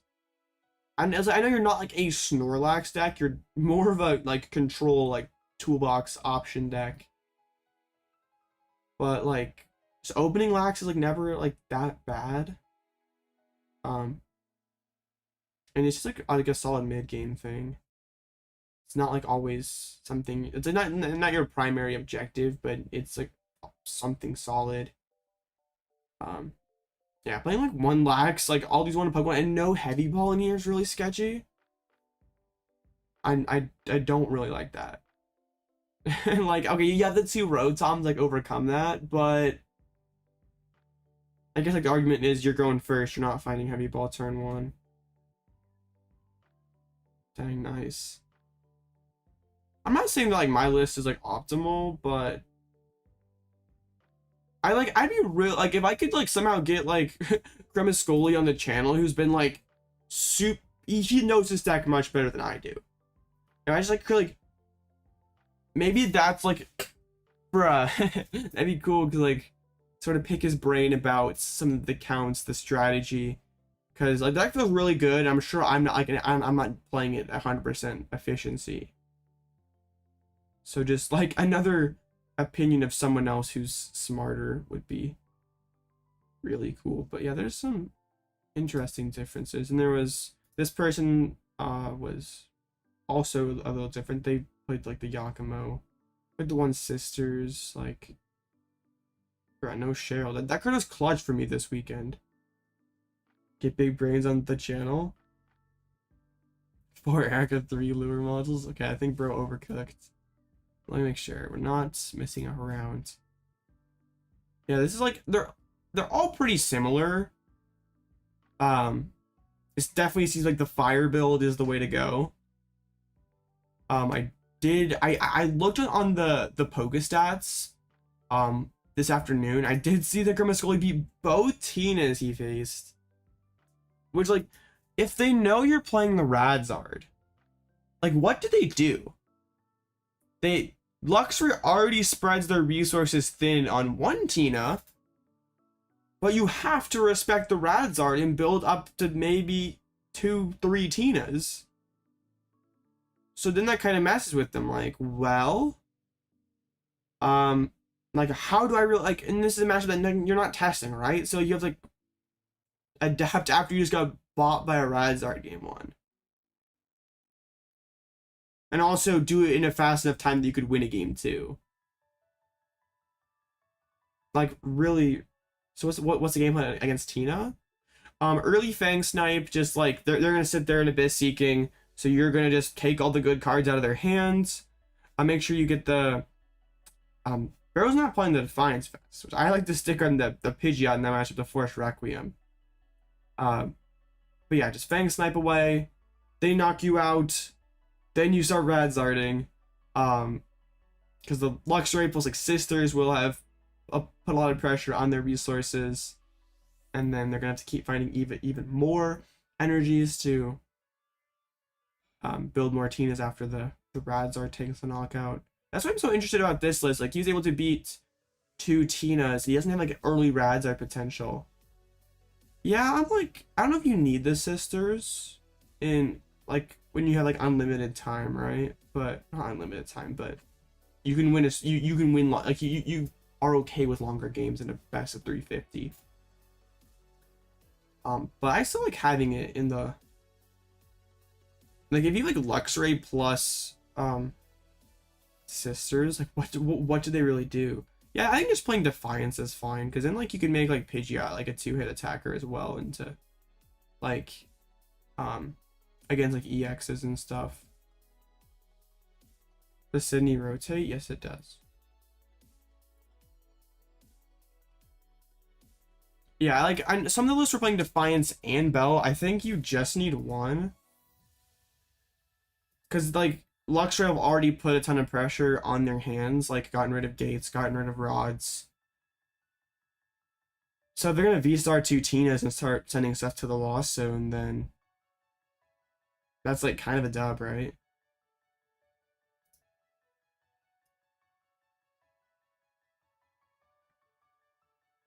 Okay. Open lists. Yeah, tonight it is. Like, honestly, I think open list is probably a nerf for this deck. I just had like so many people this weekend when I played this deck for both of my League Cups, and I had no clue what I was doing. Like, they saw Snorlax, but they've only seen the regular Snorlax build. So, they had no idea what I, like, against that Tina that I beat, he knocked out my Luxray, and then I go Ultra Ball, Fire, Magma Basin, DTE, knock out his Tina. And bro did not see that coming at all. Bro, not prepared for that.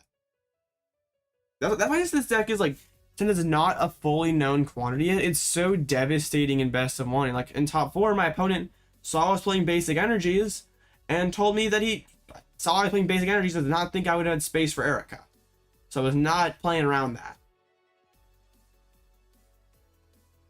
And like in best of one, you're like you get trolled by one of the I don't want to say gimmicks, but one of the tricks that the deck has. You don't have a chance to figure it out in game 2 or game 3. Or my 61st through 63rd card with this deck. Second Peonia would be pretty good. Third Penny. A Yakumo if you're afraid of Mew. Other than that, like, I'm pretty happy with where the list is at. Maybe you could cut an Ultra Ball. I don't know. I like having the Ultra Balls to get the fire in the discard. And I like getting turn 2 Pidgeot. That this card is pretty good. I like getting it on my board. I know I was kind of vague about it in the community post, but like that's why the deck is so broken in best of one. Luxray for early disruption, yeah. Because most people just like sit there against you and not take knockouts and just draw their cards until they're ready to start attacking, but Luxray makes them sometimes, forces them to start attacking before they want to, because you're just actively discarding cards from their hands. And also it does give you intel that like, oh, I see you have a Bidoofinans, I'm not blind Ericas now. Like I know what you're up to. I can play this card with 100% certainty that it's gonna hit something good.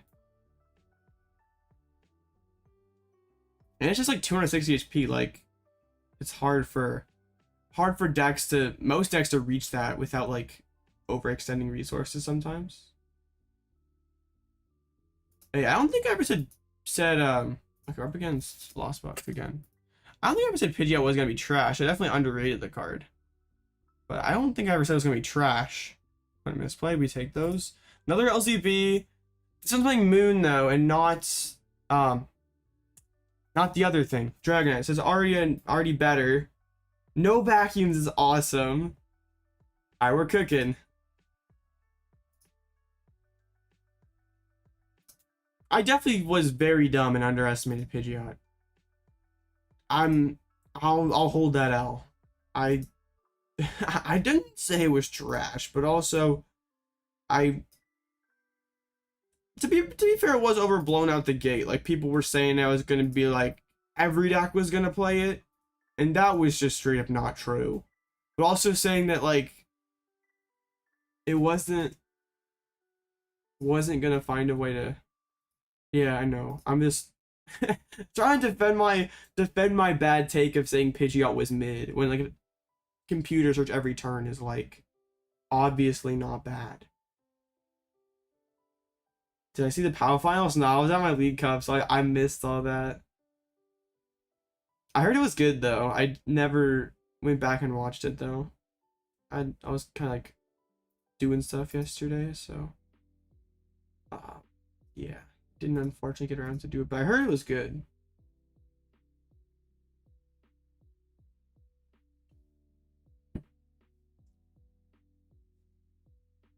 Yeah, C-Power versus Goldengo. Alright. Now we beat the first Lost Box with the Radzard cheese. I don't think it's probably gonna work again. this time. Probably not. But this is kind of similar to what I faced in like top 8 of my challenge. Or of my cup. I was just like, early Luxray was pretty broken. Dang, I think it would have been pretty cracked. No, this hand sucks. If we go second, we can call for family. We can do so much. No. I need a top deck. I don't want the undefeated run to end like this. That win the Ditto too. No.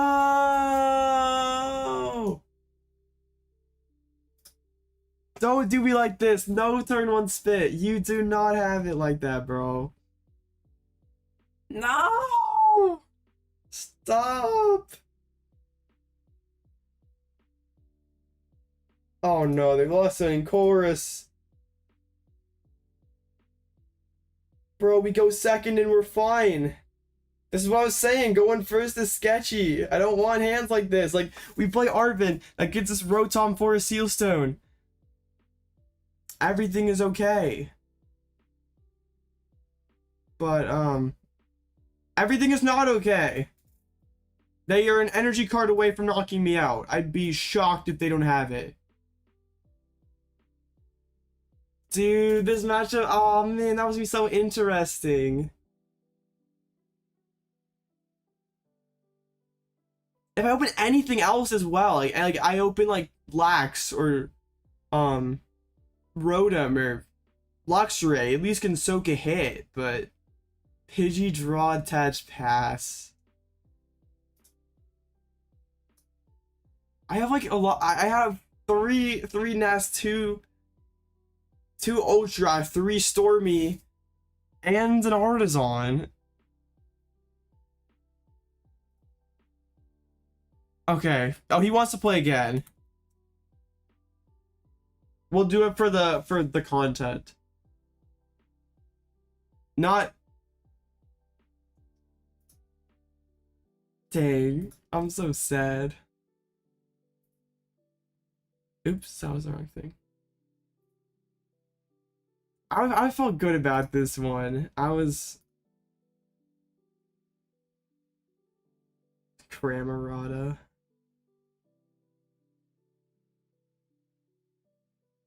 Dang, that's so cheese.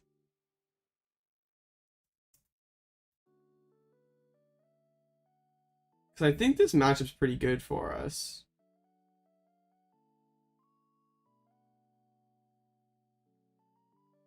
Alright, I get to go second this time! Hooray!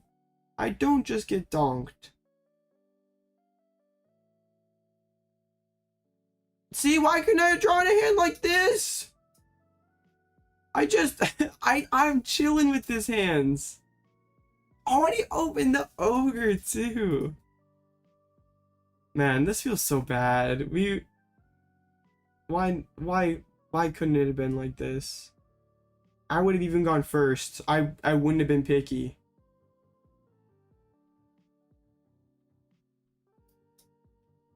Okay. Let's check if the Rotom is in there. It is, so seems like a pretty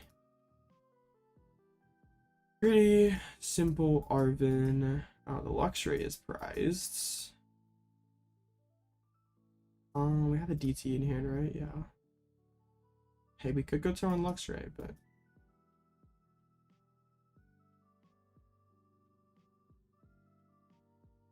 I think this is okay. Lose on purpose, you can face me. That doesn't seem like the play. They don't play don't play vacuum, so this is like always safe. Dude, now like we get this kind of setup, it's over. Not quite, but they went Kyogre draw pass. I didn't find like a Pidgeot piece like Candy or Pidgeots.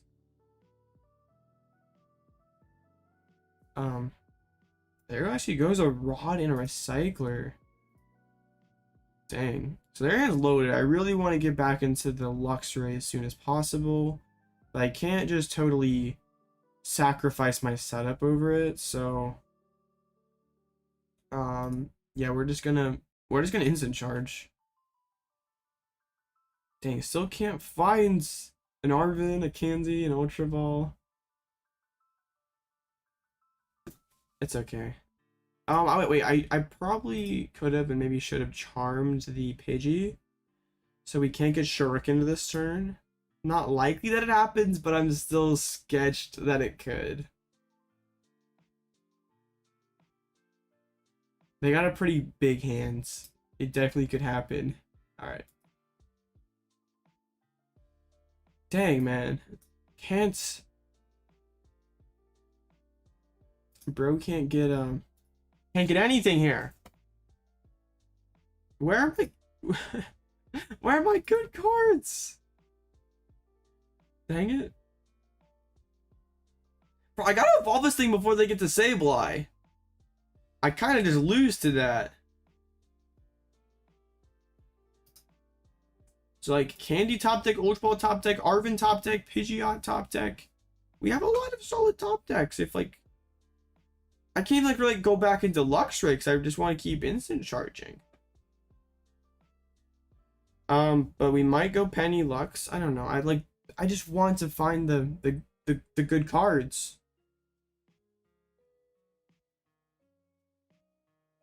Okay. Just a spit innocently. Dang. I mean, there is Pidgeot prize and Peonia. I might put down this other Pidgey because they could very well get to 10 next turn. I don't want to get it Lost Mind. We have a guaranteed next turn because of the Raihan plus thing. So let's just Sisters and yeah, they can keep those cards. I'll swipe the Pokegear. Oh man. Still cannot find a Pidgeot to save my life here. Or any of the one combo piece. Bruh.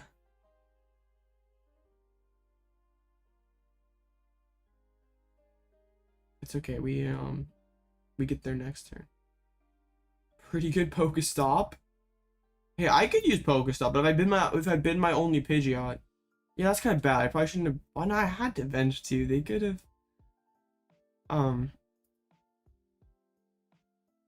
Could have Sableyed. Like they haven't spent any switches, so Sableye would definitely be possible and probably worth it as well. And they're on double rod.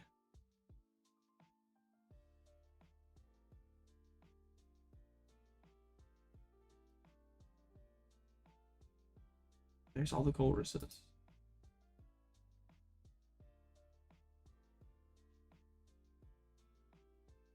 You can have the Pidgey.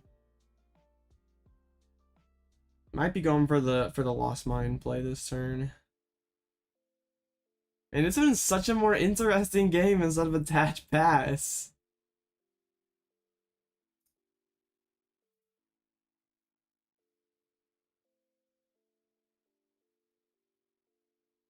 I'm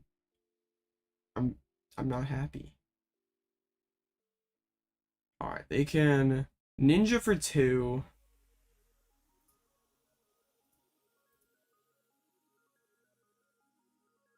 Okay. I just like pull up Kyogre, I think, and just like Fang Snipe. They bench lock out of any sort of like big attacker. Dude. Oh, they hit the Rotom. They probably don't want to take a prize now that yeah, I guess like, yeah, they probably want to like go back into the Sableye, start cooking, but like, dude, they're down a rod and they're down 2 rods. They only have 1 rod left. So I could just like KO the Sableye.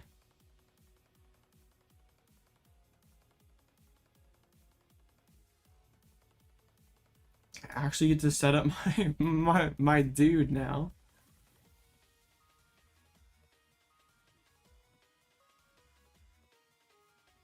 Unfortunately, don't get to pick up the Rotom.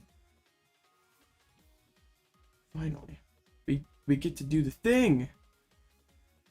Doing the thing is fun. Alright, we'll take... No, they can Pokestop. I don't care. Put down the Luxray. We'll attach to the Luxray. I'll quick search for... They probably have enough switches. But we at least just force one by pulling up the Kyogre. And I'm going to try to grab a Super Rod here.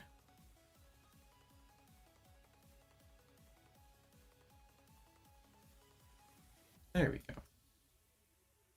That's what we wanted. So now, no Pokemon recovery left. Yeah, this is like... This is so good for us. If only this was the actual game.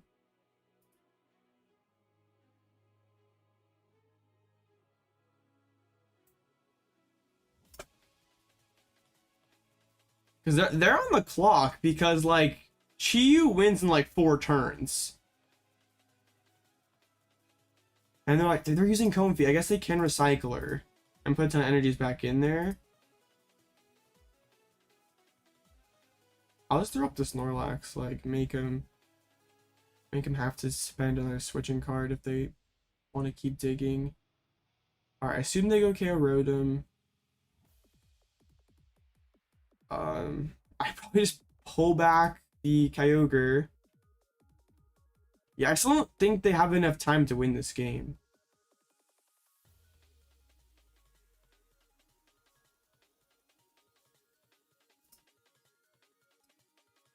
Like they're capped at 120 a turn. And have like, yeah, I get rid of their last card that they have to pitch the resources back in there. So we just quick search for catcher. Pull up the ogre again.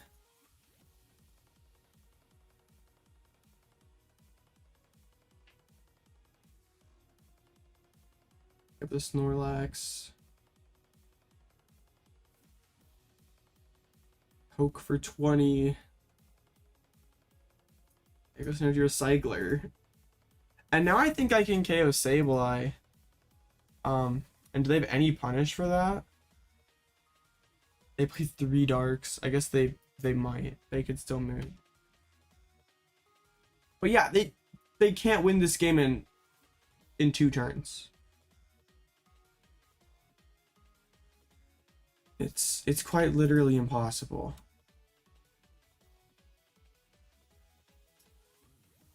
What's up, Derp Dino?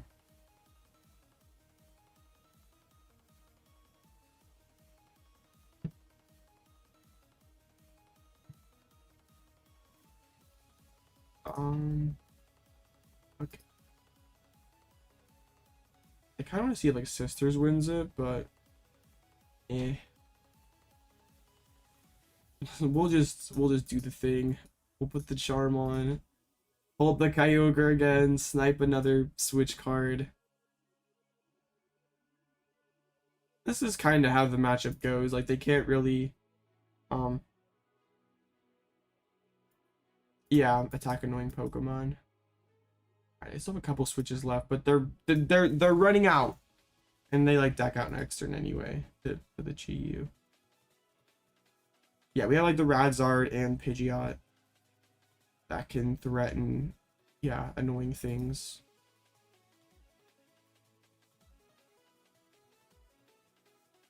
But then also lost sitting 2 rods was a massive assist. Yeah, that's what we want to do.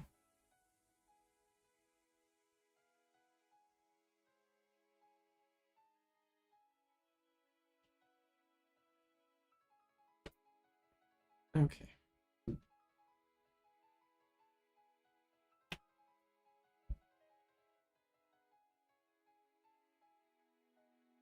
To be fair, that was just like a for fun game, so they could have kind of been a throwing. Yeah, a Chi-Yu is to be able to, yeah, put more pressure on their deck.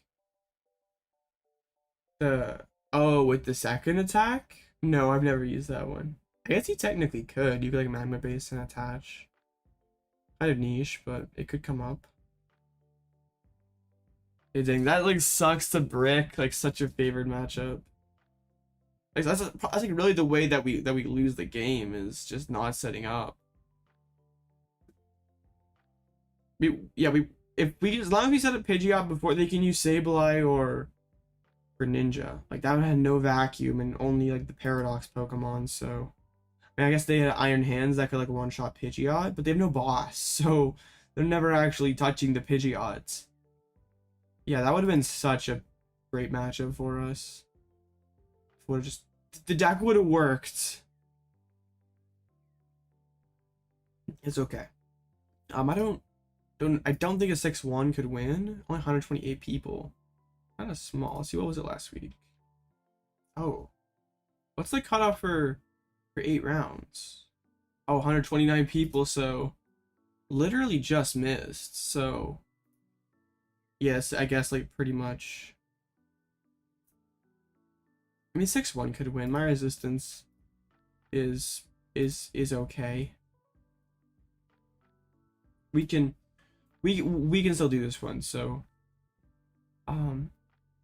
we kind of touched on the Dortmund like development with the Pidgeot control deck. So yeah, we got other stuff here. We got Goldengo that got second. Not exactly what we've always seen with Goldengo Palkia. The Averys are something that's like kind of new. Like yeah, they like that like flex spot, like the sometimes second Roxanne, and did cut a worker for it as well. Other than that, it's like literally the Goldengo Palkia 60 that we've seen. Yo, what's up, Zid? Actually beats the Pidgey player for his win it in that last rounds. So kind of sad to see the cheese knock out my boy Snorlax, but it's fine. It's funny that like I think Owen didn't even know that the other Friggy was legal or a thing. So it shows you how much the collect Friggy actually matters. Watch from a different account, no problem.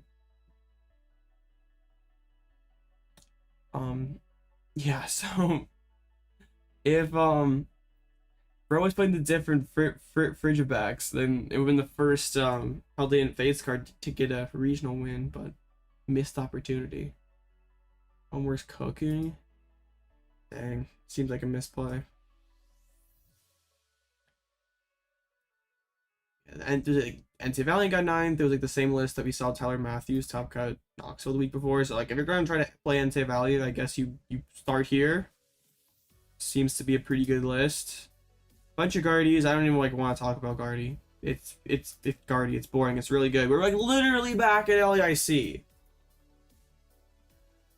Like it's hilarious, like the cycle that we've like been through, and now we're right back at the beginning. Like LEIC, Guardy was super good. Didn't really have any losses that it took, aside from Iron Hands decks. And where are the Iron Hands decks? They're not here right now. Like there's a lot of moon hype. So like already profits about like over that. Yeah, I feel like Miraidon oddly feels like it's in a really good spot right now. If they're playing Turo, Guardy's not free for stall. But yeah, like Miraidon actually doesn't have the worst matchups into this top like meta right now. Like Mew's not great, but you can like play Drapion and make it okay. Sablezard's fine matchup for you. Tina is it's okay. Goldengo's just straight up bad, but like you beat C-Power, you beat Guardy, the Lost Piles. You're probably good enough into Moon. You're probably the best Guardy in the game. Like I don't know. Just like Gardevoir feels like it's super good right now.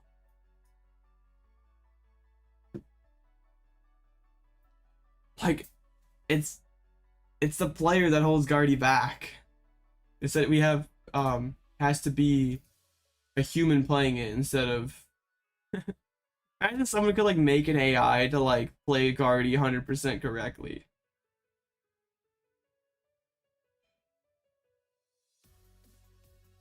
Yeah, Guardy's nuts right now. Zard kind of like I should say underperformed, but it got 12th. We're just so used to it getting top 8 after top 8, like contending for regional wins, and it's like not doing that right now. Like all the Guardy hype, not good for a Charizard. Yeah, I mean it's like we put Lost City back in, we put the new Charmeleon. That's it. Where's the cool stuff? Because like we got, yeah, there we go, Lost Dialga. We've seen this lately in some of those online tournaments because Moon Kitty wouldn't stop winning with it, and bro literally net decked. So that's super cool. Oh no, dang it, bodied by the prizes.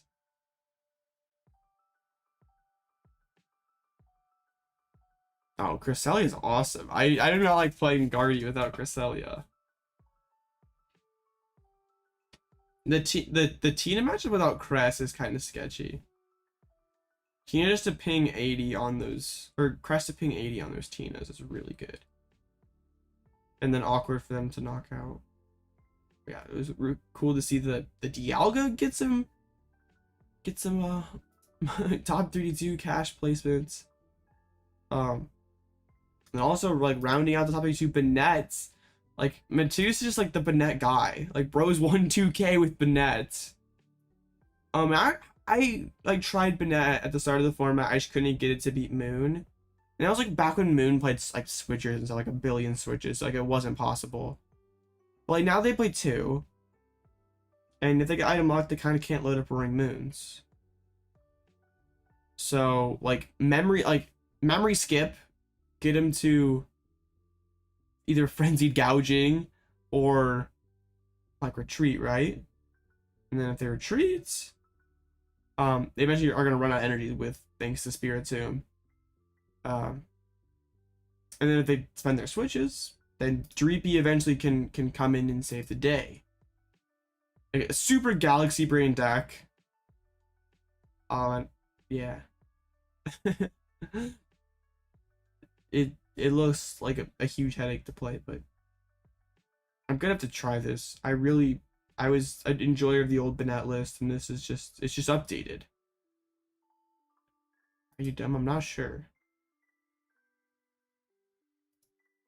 Yeah, and there's like some other like cool stuff, weird stuff near the bottom. Like Reggie's found its way back into day 2. Bro, like Reggie's has slowly accumulated 2 day 2s this format. Yeah, Reggie's is the best second format. We just don't know. I mean, Cloth got one. I was so sad because I saw someone playing the tree lost their Winnenden at 5-2-1. Tree was so close to getting a Limos page. It's sad. Is that Lost Vacuum CRZ? Yeah, there's like some spicy stuff near the bottom. Doesn't this dude like just, yeah, I was gonna say, I'm pretty sure I'd recognize that person playing Zard before.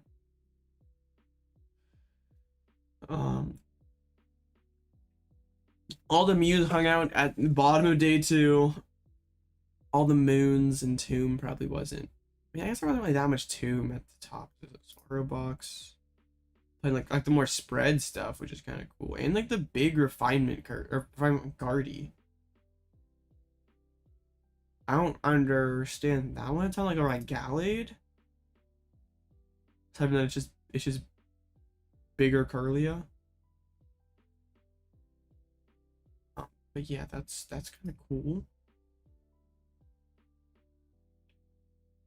Yeah, there's like Europe likes their Lost Box. There's like so many Comfy decks just like packed together here. How many Comfy decks were there? If you just like make sure I'm not missing my round. Oh shoot. Okay, I'm not about to get a no-show. Guardy with Turo. Okay, this is a spicy one.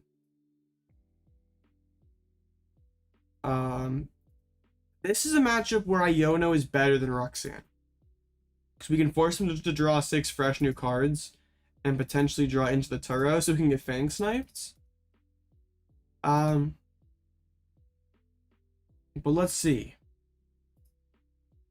This one definitely could be an awkward one.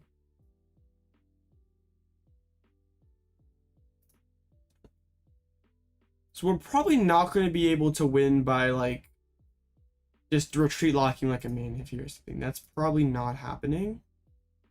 It's probably more likely that we'd be able to spread their energies out everywhere and they can't attack again. But with the Turo and the Collapse, you never know. I'd really like to be able to Fang Snipe at least the Collapse Stadium. This makes like your supporters. Yeah, I can get rid of any trainer card in your opponent's hand. So supporters, stadiums, tools, items, whatever. Okay, here we go.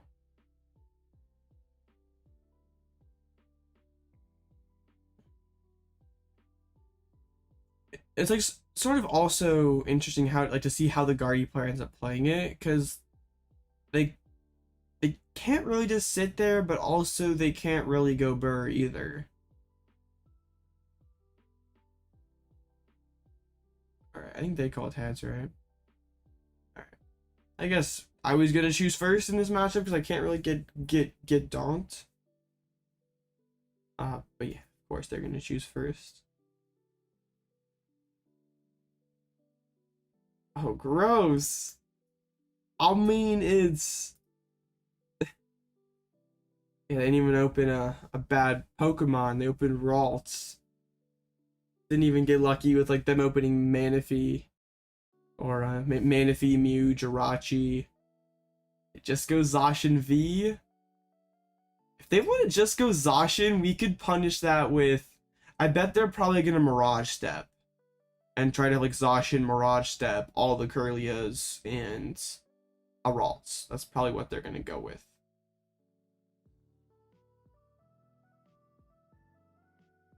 Mimikyu. I don't want to like lose the game next turn, but also I'm... Oh, man. We get donked that into a brick. Oh, then they're vacuum the Jirachi. That's so good.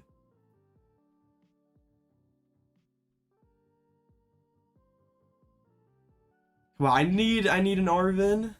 Actually pitched the reversal, the Cress. Last ones haven't shown up. Dang. Can I get a Arven off the top? What does bro gotta do to get an Arven? Stormy, that lets me play Pokemon. I can get Rotom. We can start drawing cards. It's wonderful. The Luxray was in there, the cart was in there. How about Pidgeys? They're in there. I don't like want to take too long because this match is probably gonna be kind of a slog. I might get like a pivot ready to go here. In case they can knock me out. This deck is cursed. I could see that. Alright, found the Forest Seal Stone. We can sort of get moving along here. Gave my opponent like more time than I kind of wanted to. Have quite a bit of energy accumulated in play.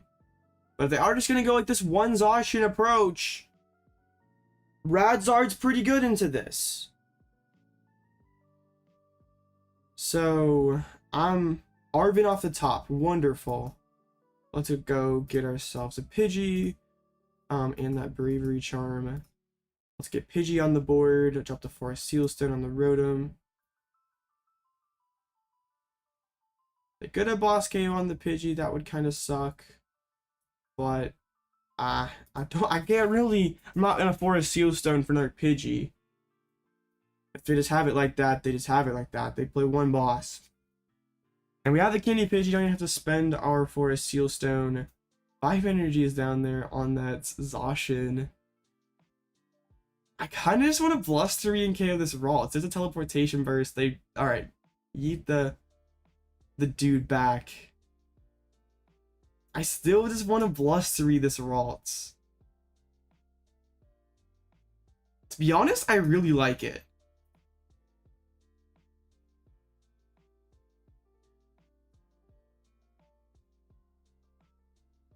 I don't know what they do about it.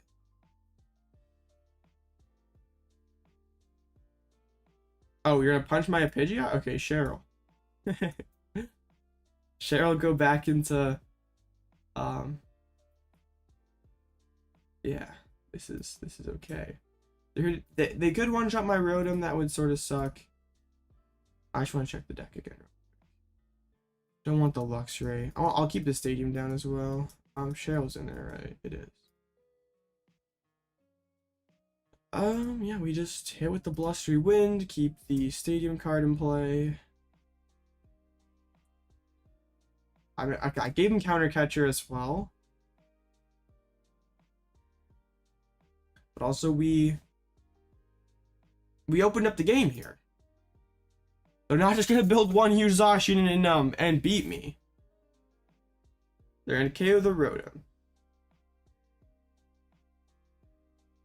I would so love to win this game with a Radzard this turn. Oh, we're one card off. We would need to top deck either Radzard or Raihan. I'm gonna promote the Mawile. And oh, we're so close. Come on, top deck Radzard or Raihan one time here. Alright, they're probably gonna Ultra Ball for. Wait, hold up. They already played both Rods and pitched Manaphy. We can horn that right down. And also have this window to win with the Radzard. Okay, we got options here, chat. Come on, Radzard, Nest Ball, rip. Okay. Let's Echoing down the Manaphy. And I think we probably go Quick Surge, pull up the... boss up the Manaphy. Except boss isn't in there, so I'll have to go Counter Catcher instead. That also works.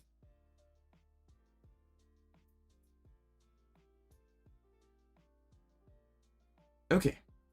Yeah, I unfortunately couldn't hit the Radzard combo. Donked your opponents. Nice. That's like conventional knowledge is like, yeah, I'm gonna just not play Pokemon. I'm not gonna bench anything. But it's like doesn't work as well against this build. And I don't think it's like even like the line against classic block either, because like I can just shove Mimikyu, and then you have to bench somebody else. So now let's just start like. I'd really like to Fang Snipe, but it's not safe at all. Might just Arven and just try to rebuild this hand a little bit, like get the Nest Ball, like thin out the Defiance bands.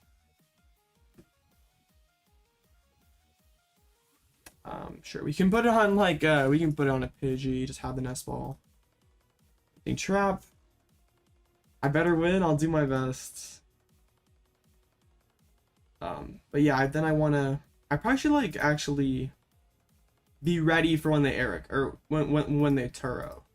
They definitely threw by discarding the Manaphy. Did they not realize I played Echoing Horn?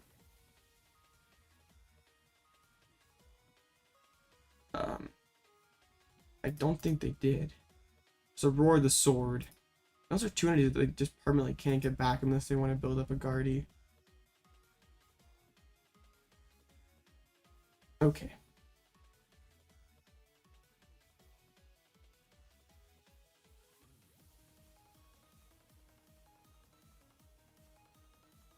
They give me the thumbs down emoji. We're winning, chat. Let's go. Let's go. All right, let's get the Counter Catcher and the Defiance Vest. I'll put that on the Pidgeot. And next turn, I can Radzard and KO the Zacian. No, I can't. I have to retreat. We're not quite there. We're getting closer though.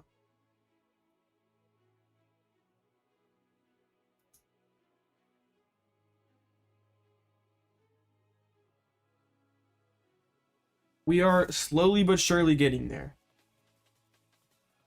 I guess what are they gonna do about this? I guess this like shows it to them. But like also, yeah, what do you do about it? Like, man, if he's stuck here. Yeah, you can do that. You can. Alright, there's a Turo. They said, ah, man, I can't do this anymore. Ah, now they're gonna bin the Manaphy again. Too bad I don't have any ways to. Yeah, now I just Roxanne KO Zacian. And yeah, now what? You're gonna have a 2-card hand with just a Ralts in play.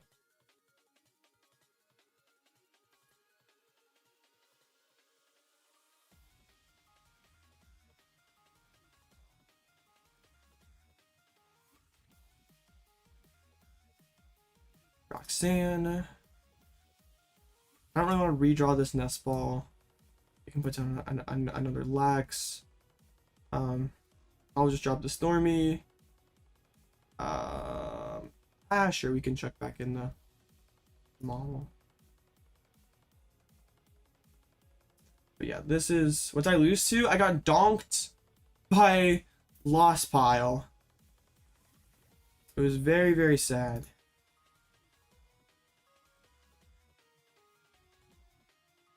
Alright. Yeah, now what did they do about this? I opened Pidgey attached pass against the Lost Box deck. It is America. I totally knew that was priced. I'm such a if they're curlying here, like, that's fine. I just Turo knock out your Curlia. Candy Guardy would have been pretty cheesy. I would have been mad. I don't think they're winning from here, chat. They get another Ralts. They Stormy. Wanna check the deck. I pass. Now we just Penny. And yeah, do that. I'm gonna get the Radzard like going again. Let's get the second Pidgeot going just in case they can do something crazy. Yeah, that looks all looks good. Anything we want to Pal Pad back in there? Let's put back in Roxanne and Boss, just so we always have those in the future. Just hit him with the blustery winds.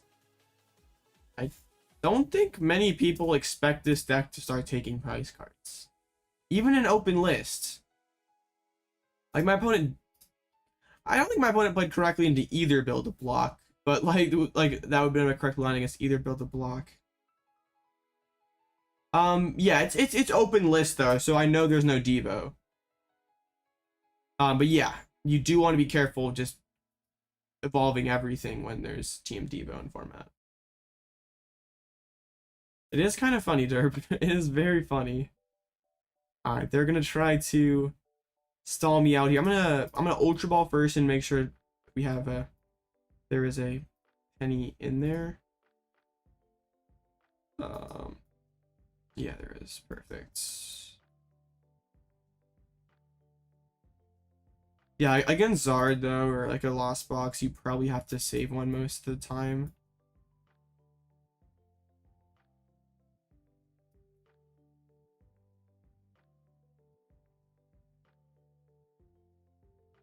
Yeah, I can just Pal Pad back in double Penny.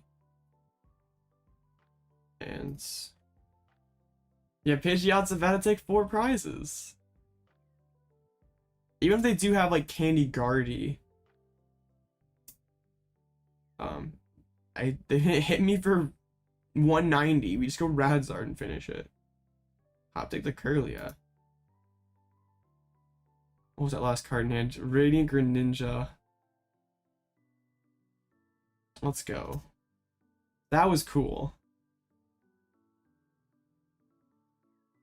Always awesome when like, yeah, the deck can just it's so much more than like what it looks like on the surface. It's such a cool deck.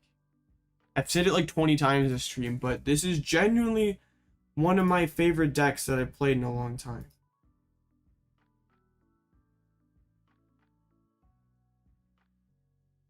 Make sure we don't have any because bro did give me a couple of those thumbs down emojis. I don't want anyone to be salty and protest that no, that they actually won. Okay, good. Got the dub. 2 more. Let's see if we can get the 6-1. If we go 6-1, only loss being a donk, I suppose I can't really be too upset about that. Gonna make it. Let's go. Turning more people into the bird believers. Hey, and the person that we lost to won again.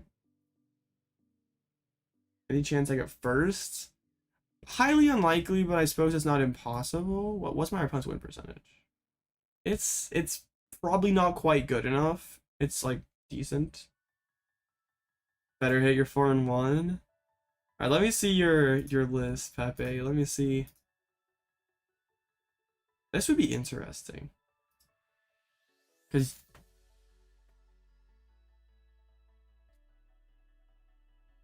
honestly, I don't know what the correct line for the Lost Box players. Having 3 vacuums helps, so you like punch through Luxray early. But also just like,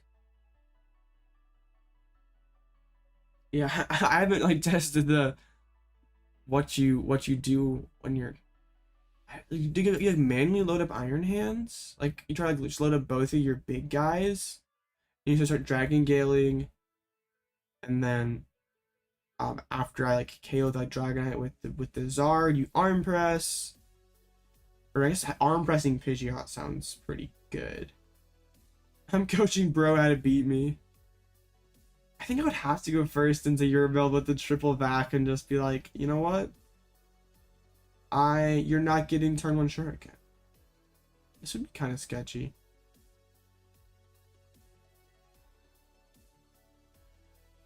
So there's a Lost Tina Moon. I haven't seen anyone play the Tina Moon in a long time. It was like I think it's like someone in Malaysia who like won with it. Like Malaysia a big Malaysian tournament, but like no one is like it was existed for a minute, but hadn't really caught on too well. I don't really get it personally. Like I don't understand what Roy Moon brings to the table that like Tina doesn't do already. You just lose on the upside of water energies and get this really bad starter that is in some cases just a worse Tina. Reverse streams live, yeah. Yeah, I just don't get it. It seems just like extra things. I mean, okay, it helps against Mew. It would definitely do that. You could Calamity Storm a Mew, Requiem a Mew. That would be good.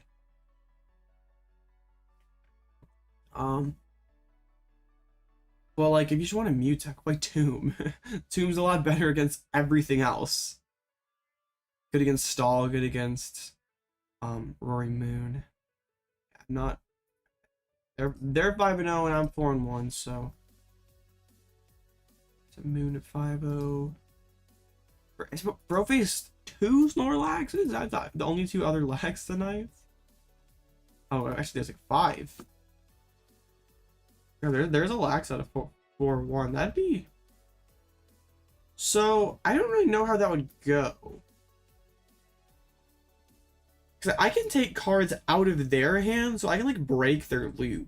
But they can just like keep going like crap and crap and crap and crap and crap.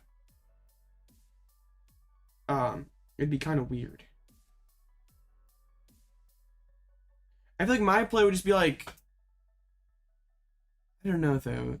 It's like I'm like Fang Snipe all their good cards and then like Air Cup a Snorlax and then start using Chi-Yu. Or I just go Chi-Yu off the rip. How would I do that? I just have like less switches and stuff. I don't know. It'd be really strange. Not quite sure how that one would go. What are the matchups that we could see at Zard? Zard's they do have Devo and Switch. That could get interesting. Looking people dropped, like people at good records, or just like people in general. A lot of people at 1-1 dropping. That's kind of crazy. Gosh, yeah. That is a lot of drops.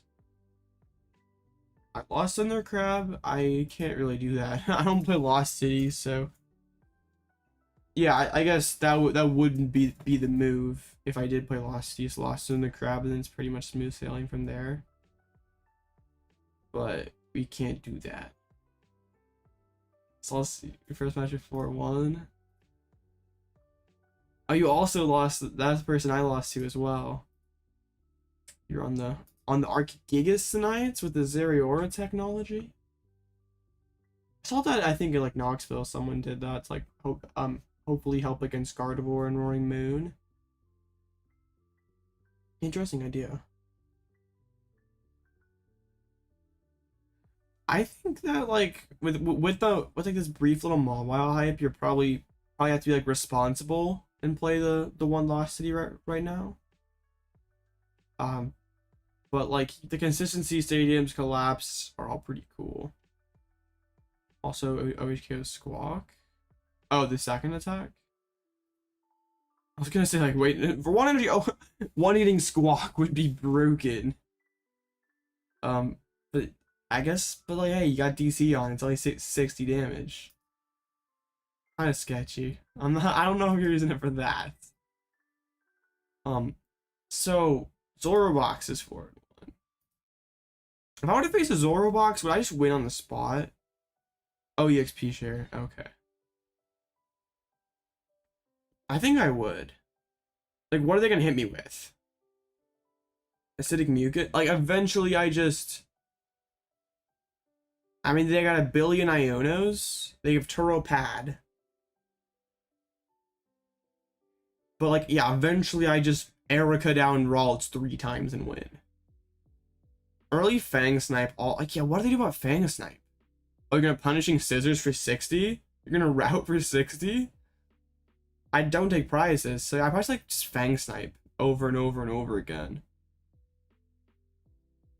Never take a prize and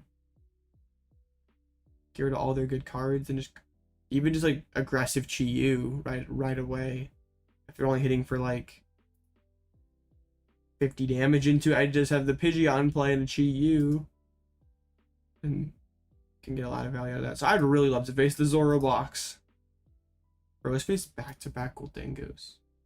Is Fang Snipe good? It is incredible. Hey, thanks, Adam. Best of luck.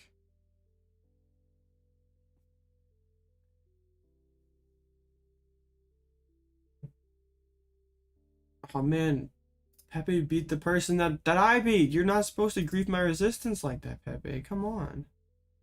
My resistance is actually not amazing. Most of the people I faced early did not do well. We need the Code Master to keep winning. Without Luxray Fang Snipe, this deck would just not be as good. There's no way. That attack is incredible in here.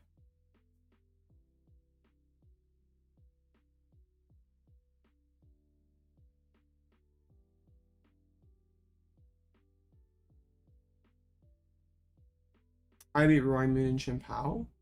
So Roaring Moon's a little bit of a weird one. We have 2 different ways we can play it. We can like put down Tomb early, set up 2 Pidgeots, and like Blushy win a Moon. They gouge, knock themselves out. We respond with either our second Pidgeot or Radzard. They get knocked out, and they have a hard time setting up a 3rd Moon, so we can clean up with Radiant Charizard. Or also just by like applying pressure, maybe force them to burn switches. They usually don't play too many retreat outs. And Mawile or Lax could win it. Chimpao is a lot easier. Misfortune Sisters kind of wrecks their entire deck. But yeah, try being Barrel is like the end game. Like early Luxray can hit Superiors, hit Super Rods, hit Switchers. And it's also kind of awkward for like a POW to one hit. Like they don't want to have to like dump that many energy. Like they don't want to not dump that many energies for like putting pressure on their Superiors.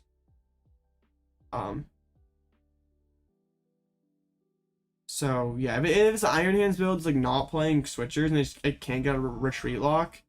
That's pretty free, but if they play the switchers, they least have like a couple switch outs. But yeah, they can't really bench Bidoof. It's like hard for them to like go through the deck too fast. If they're just gonna sit there and like concealed and chill, and yeah, that's when like Luxray is really clutch. Yeah, if we face a Zorobox, that should pretty much be an auto win. I don't know like really what they could do, because their attacks are like all conditional on me either have taken a prize or me having a ton of abilities in play or a huge bench, which I'm just not gonna do. So yeah, as soon I mean they could force me to switch into the Pidgeot, I guess. I don't think like tempo really matters that much. It's just that like they don't do anything, or they can't really do much of any damage to you.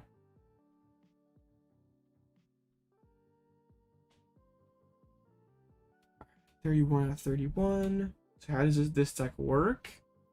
The goal is to use Luxray, use Snorlax, use Mawile to try to run your opponent out of resources. And you also have the offensive threat of like Pidgeot and Radiant Charizard, so your opponent is sort of forced to spend their resources carefully no matter what. We can be an aggressive deck, we can be a disruption deck, and we have the power of Quick Search. We can kind of change whenever we really feel like it. I guess that's kind of that's like the short. It's just such a weird deck. It's got a ton of options. Tina, and this person's always doing online tournaments, so I don't think this person will be a Tina casual because they're always doing really good in online tournaments. We did beat a Tina already today. To be fair, they didn't play the matchup very well, but now we face someone who most likely knows what they're doing. In an open list, they know the Zard's coming. The Zard cannot be a surprise.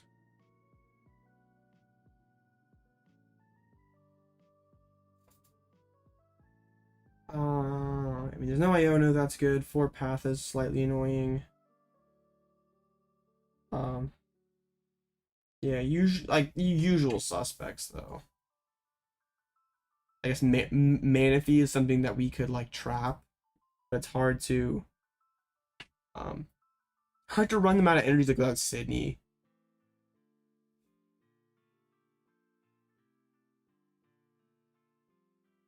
Like they have four switches that we could never mill, so unless they play super aggressively with them,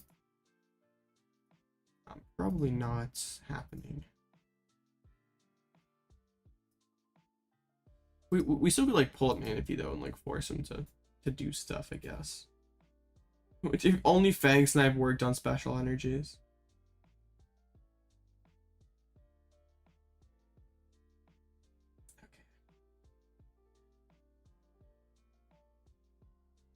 So yeah, the plan, early Fang Snipe, and then we sort of have to go from there, but we'll likely be going back into Radzard and knocking out their Tinas. We'll have to see how they decide to play it.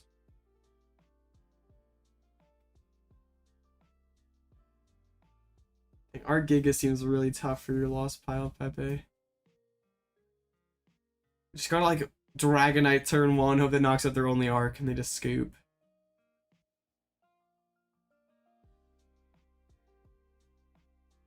And they're probably calling second, so that's a little scary.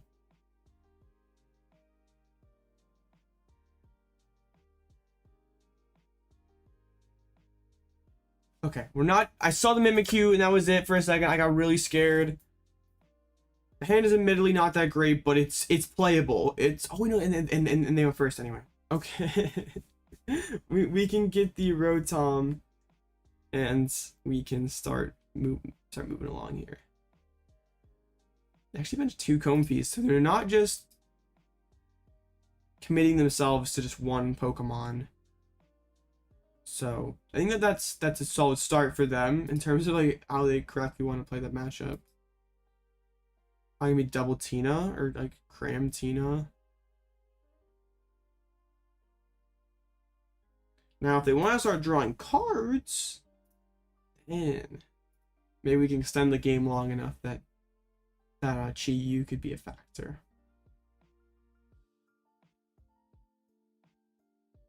I'm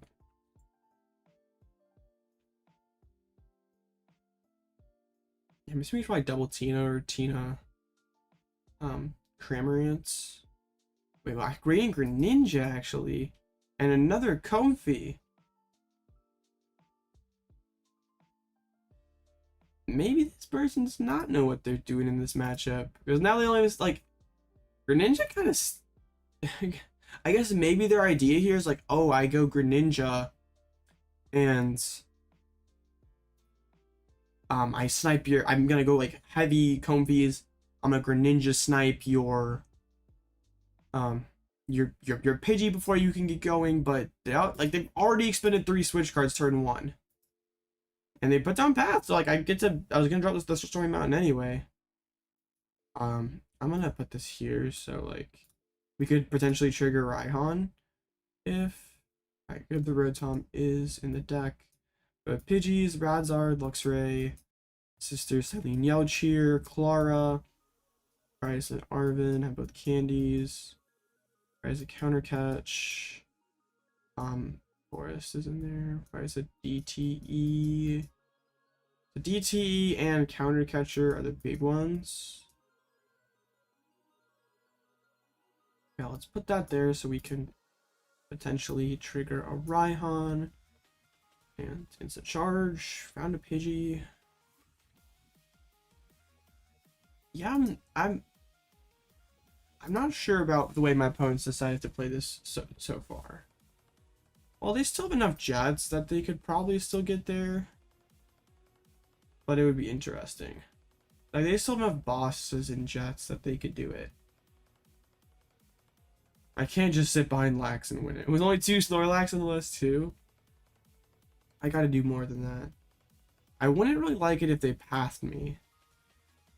Yeah, they've already used up pretty much all of them.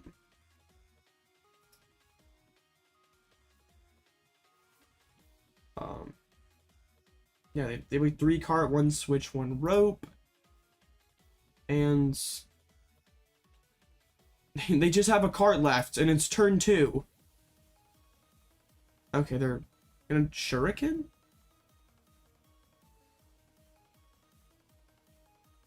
Oh, okay.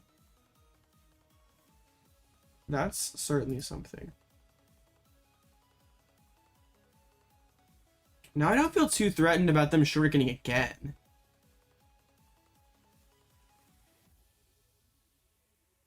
But it does get them kind of an advantage. But yeah, they spent a lot of resources like right now, so it could be difficult to build a second Tina. I'm not even sure if they're even thinking about that at the moment. Okay. I want to get down Pidgey. We're gonna play the Raihan just so we can like keep moving here. But I'm slightly afraid of the Shuriken since they're playing 3 waters. Like that's always like Lax, right?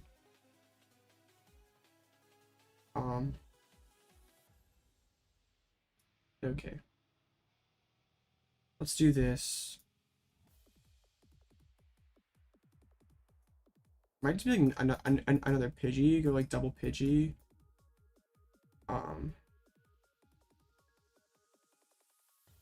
Again, Shuriken would really hurt, but I don't really have like a great option here. It's either like that, like hope they'd have to like probably like Rod Gate again. Go back into the Lax. Not gonna put the vest anywhere. It's instant. There's candies, awesome. Yeah, if you can get the Pidgeys established quick enough, it's not really that big of a deal. But yeah, if we get kind of a slow start like we did last time, and I think that's what my opponent's like hope was. Like they go aggro like this and maybe like try to run me off the board. Yeah, this is scary because like I could have gone Bravery Charm instead of second Pidgey and live that Moonlight Shuriken, but then I lose to Jet Boss, so it's like I have to pick.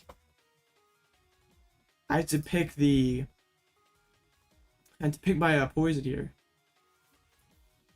Attached down there. That's their last switch card. I almost could KO with the Radzard. I would just need to top deck Radzard out or double turbo, and then we can knock out with the Radzard and be in not that bad of a spot. Cheryl. Dang, I really wanted that.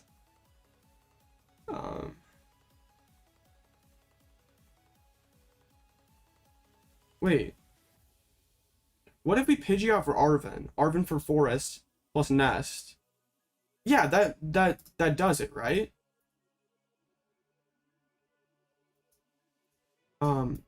Forest Sealstone's in there, because then we Forest. Yeah. We can do this. This works.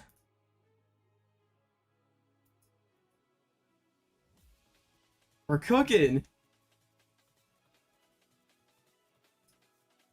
Nest Ball for a Sealstone.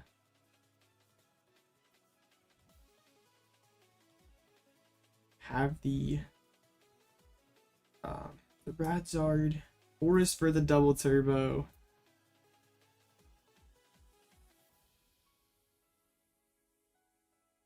And now what do they do? I would love to put the Bravery Charm on the Radiant Charizard, so it couldn't have gotten knocked out by like Return Shred.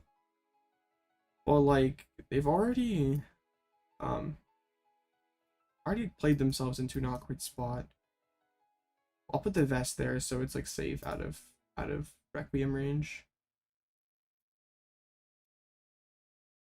I don't really want Luxray on my bench right now.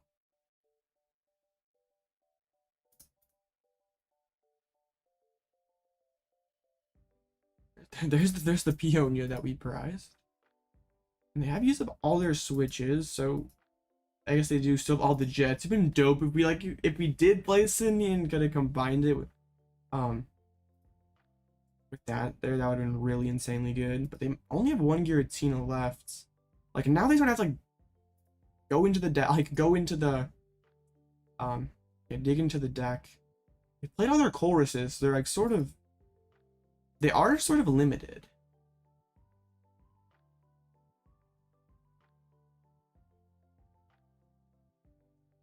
Oh, they're gonna ninja again?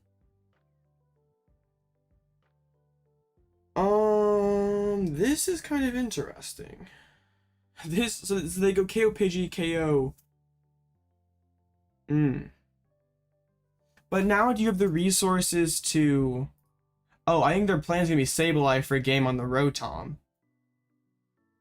That's their plan. Yeah, Sister doesn't really do anything right now. We have to penny up the Rotom this turn. We might do that and sit behind a Lax. And the two prizes, they're getting there.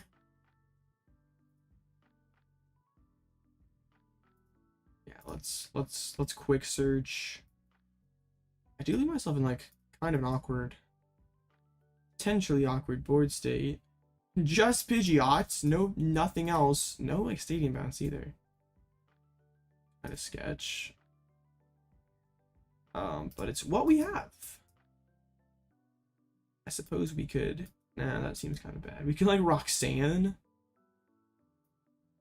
but that seems sus. I still think we do we re-bench the Rotom because I like kind of want to find more good cards. This is Blocklox without Snorlax. It's Pidgeot control, kind of. There is Blocklex in here, but there's a lot more fun gamers in here as well. Like I need Turo. I really dislike Turo in this deck. I don't want to pick up my Pidgeots. If they go back into the Cramorant and spit. Oh no, they say I want this Rotom, then they're gonna put down the Path as well. Okay, now I think we're gonna go back into like Snorlax to try to win this game. That's why we kind of wanted to. Okay, let's Artazon and check the deck. I don't want to get sauce because of Penny's prized accidentally. Okay. Alright, they do all that. Now we just do this. I probably don't need to drop Rotom again. We can counter catcher up that dude. And they only have the 2 remaining jet energies to pivot at all. I think we just pass turn. We could Pal Pad back in Penny, but like then again, the hand's like not like they can't draw my hand at all. So I guess it's not that big of a concern. It's the Artazon. They didn't throw back in that Tina, interestingly enough. Do they even have energies that they could attack with Tina again? I guess they technically do. Going in with Aggro Chi-Yu might not be a bad play. Oh, they're going Cram again. They are determined. They will innocently spit through all my dudes. I don't think there's anything in there, but we'll... Oh, Mawile.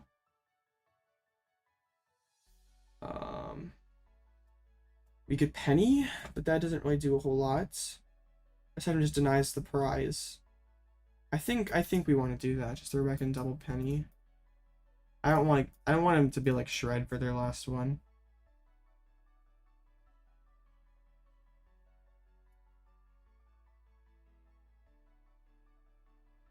Why not Charm?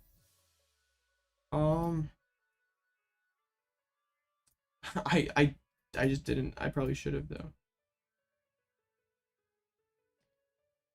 Yeah, we'll do that. We'll do that. And yep, I want the Pidgeot to eat this hit, so I can go Cheryl, so I can go counter catcher. I want to keep using Penny. Okay, you want the Lex. Bro's gonna play all the boss's orders. Bro's not giving up.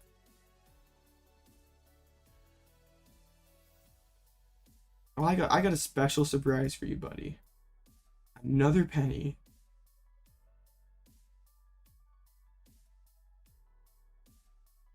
See, now you don't really have a choice. Honestly? Nah, we just soaked this hit. I probably misplayed by benching the Lax because now they could go like retreat Sableye. Bro like doesn't think I should have like quick surge for I can't just like quick surge for the thing.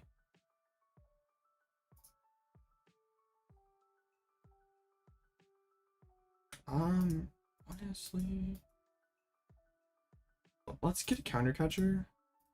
I don't need to Cheryl this turn though. I sort of want to take a stab at the hands. Don't need heavy, don't need candy, don't need forest. I guess I am down both pennies, so this is no, there's no risk to this. We have Pal Pad. There's no risk here. How much time's left? So still 15 minutes. We're chilling. I think I do chuck back in the pennies because I do want to top deck them in case of a path. But yeah, I don't think we spend the counter catcher. If you want to spit, that's okay. Wow, they just really don't have anything. Okay, I understand. I'll bin the Roxanne.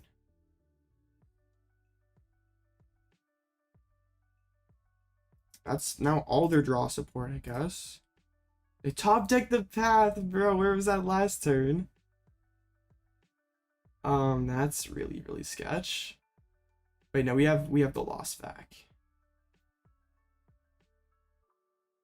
Oh man, this has been quite the game. Lost Vacuum. The Mawile. Take the path.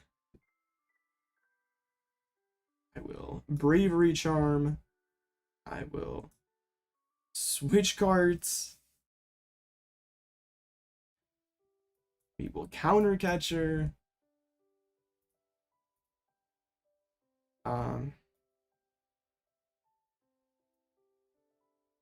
We'll grab Penny for next turn because that seems to be bro's favorite play is just to keep spamming the Cram's about 3 jet energies on it. Yeah, I'm giving it the Snorlax. Snorlax it's your time to shine, buddy.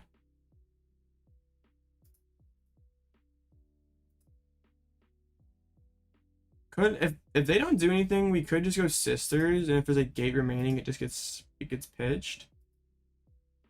Oh, back into the Ninja? Oh no. Wait, no, this is fine. They can't ever move this Ninja. I was thinking like, oh no, they do this and this, but yeah, it doesn't matter. That was actually kind of a throw. Like you should get, it's really cheap. Derp. Like it's for being a pretty good deck, it's not that expensive.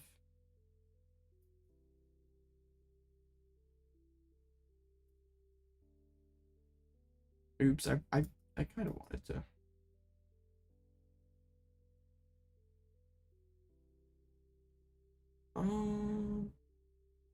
I think we want an Echoing Horn. I think I just want to get down. Well, no, we don't have anything that we have to play. We're okay.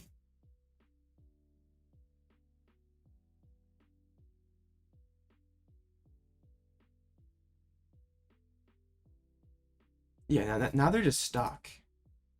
They're out of boss, out of switches, and I believe that's all the jet energies too. Yeah, they're stuck.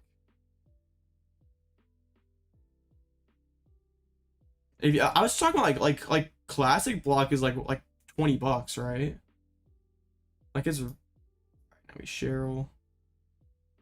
I'll just grab the fire energy next turn because I'm being Chi-Yu for the game.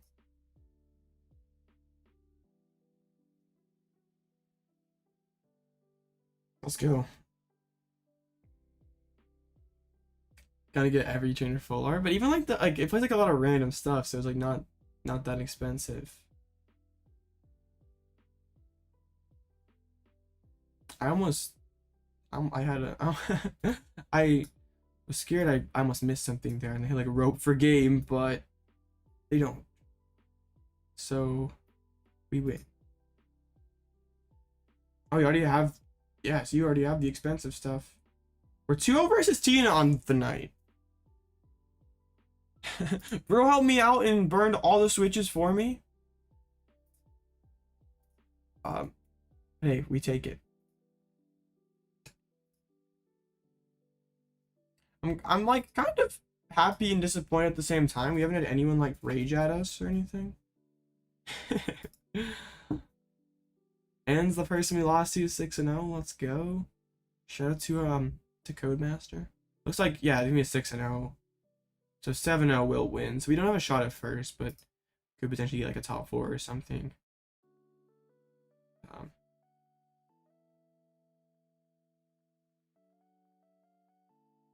Not the greatest most win percentage. Yeah, Pepe got all the ragers tonight. So at 5-1 we have Glasses, Lost Box. There's no Minior in there, so that'd be fine. So there's Glasses, Lost Pile. There's Dawn. I would not really like to face that. There's a Tina. We're okay with it. There's the Arc. Gigas. the Guardy with Turo, so that wouldn't be the greatest either. Then there's Lost Moon pile thing. 2 Jets, that'd be kinda. Because he has probably a Zorobox back-to-back rounds and an Oinkologne. Dang. That's an interesting spread of matchups. Two cheese sticks, 2 Zoroboxes, and yeah, an Oinkologne. And there's another Tina and a Blocklax.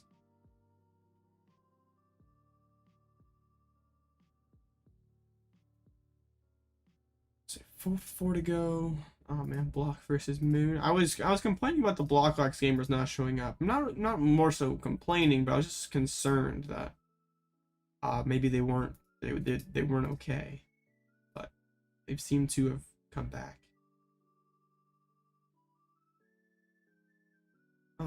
Anything else I want to say about the deck or Dortmund? I think I kind of said everything that I thought about the deck. Aside from just including saying that it was cool like 40 times.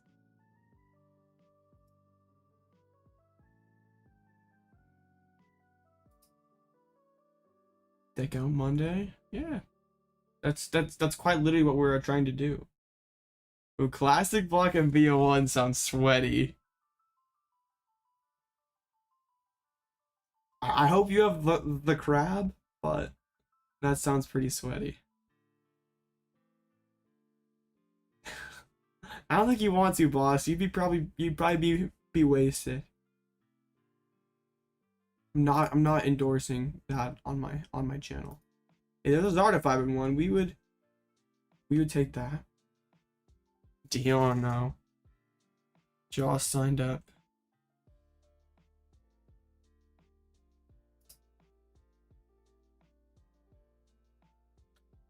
Let's see, anything else we wanted to touch on it happened in Dortmund. Rapid Strike got its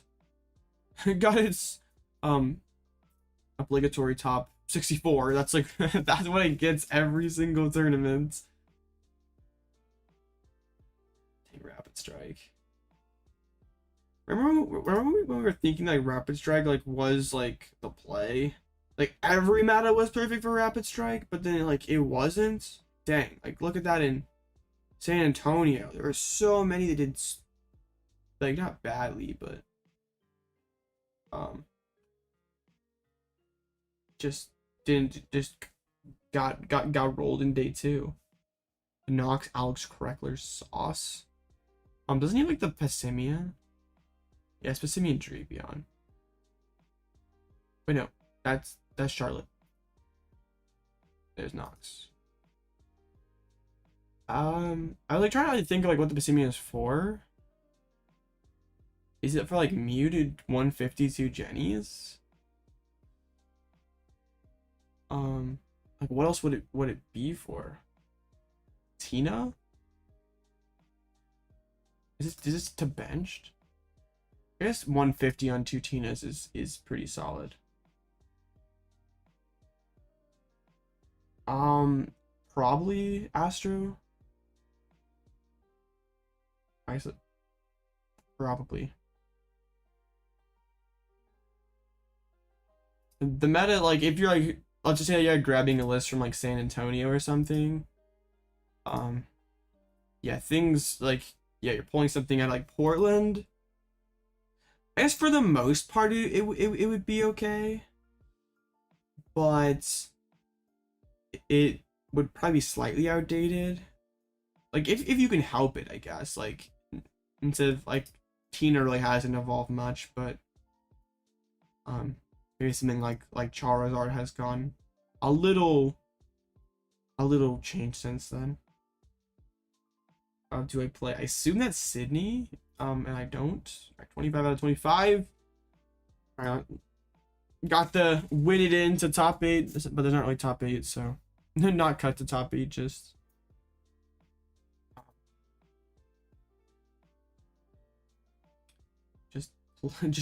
play top 8. But no matter what happens the last round, I'm pretty happy about this. About the way the decks played on stream today. Since I've been kind of on a late night cold streak, I think I'm gonna play this for a late night on Wednesday. Maybe not tomorrow. Um, I don't want any. I don't want. Even though this is like not like the same as block, like there's not nearly as much draw passing. I have had. The complaint department has had to deal with lots of stall is not fun to watch. Kind of comments. So I'm not. I feel like yeah. I don't know. Just playing stall control like for a week straight does sound kind of get like tiring. Or ever an Oinkalone Believer. It was like the first post rotation deck I built. Because I thought it like could be kind of neat. Hey, March isn't like 2 weeks. That's wild. Where's Guardy? But like after playing Oink for a little bit, I was like, yeah, this deck ain't it. It's fun, but it's just not it. So there's a Turo.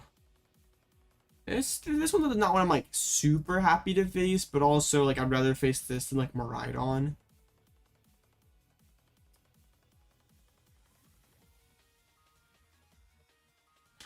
Now I still have to watch the bird deck. Let's go. Have him converted boss into a bird believer.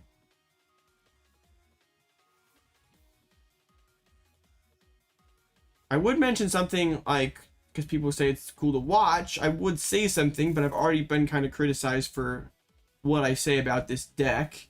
So instead, I will say that I like the amount of options that this deck has, and I could maybe that makes it like more fun to watch than like a regular control deck that you just drop passing. I think this deck is meta, like the Pidgeot block control deck. Yeah, it definitely is. Like two are on the cut. Like one was in top 16 at Dortmund. One lost its win in its top 8. Like it's definitely a meta deck. Like it's like and it did so like it kind of had like a breakout tournament in Dortmund. Like people are probably gonna like start testing it more, testing against it more. Can I build Arctura? I mean, I could, but I don't think it'd be very good. I don't know why you'd play Dura right now. Like, Arc is kind of already, like, not great. Oh, you're gonna Karen's Conviction and one-shot, Athena. I got you.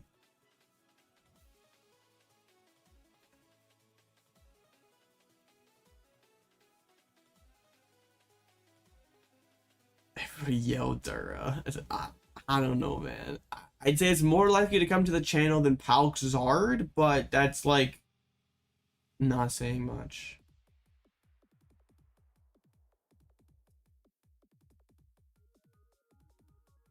Here we go, Gardevoir. Now Jazz can get flooded with Dura. Great job, Boca Shark. So that first Guardian we faced, they decided one Zacian was the move, and then quickly figured out that Radzard said that was not a great idea. Combustion Blast had a word with that. Yeah, I probably will play Cloth before rotation kind of hits it pretty hard. Probably not with Atticus. I don't think that card's amazing in Cloth, honestly. It's just like it's conditional draw, so it's like not great turn 1. And like the French core strategy against Brute Bonnet, or like against Cloth, is just gust the Brute Bonnet to like make them run out of capsules. But one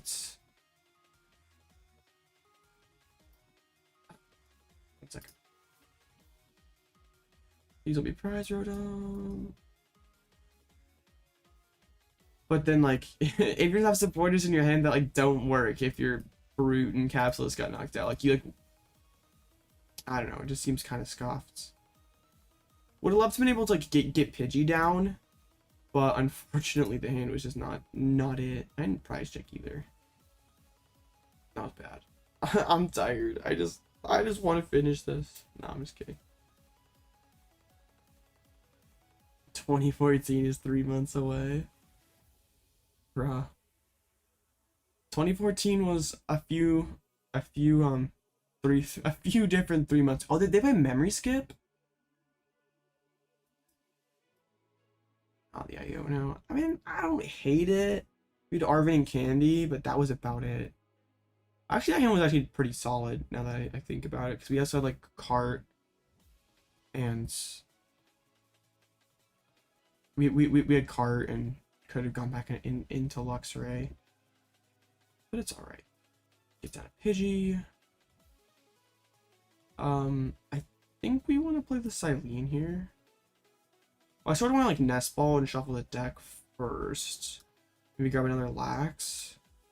Exit price. I think we just failed this, to be honest. Just like I wanted to get the Arven back in circulation.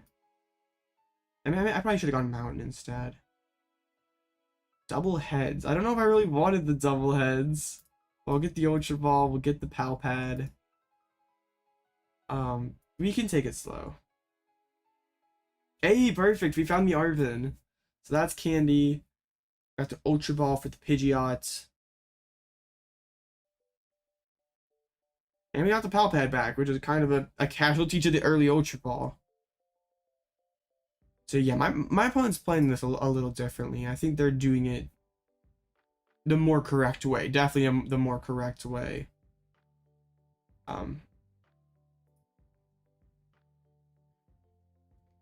So I think next turn the plan would be like, they're spreading out the energies. The plan might be just like, maybe not next turn Fang Snipe, but the turn afterwards we go for a, yo.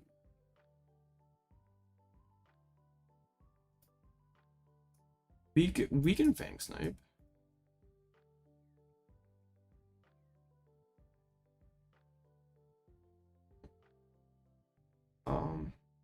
So Carts into Luxray, quick search for the Candy. Yeah, that works. We just like pitch the Defiance Band. We have Pidgeot to fall back on, so we don't have to. We're not like dependent on instant charge. 2014 already, time flies. I know, right? Who knows? Maybe with that small hand, they're thinking like, oh, there's no way, bro. Like, starts going after things here. And also, I get like the intel that maybe Erica is the play next turn.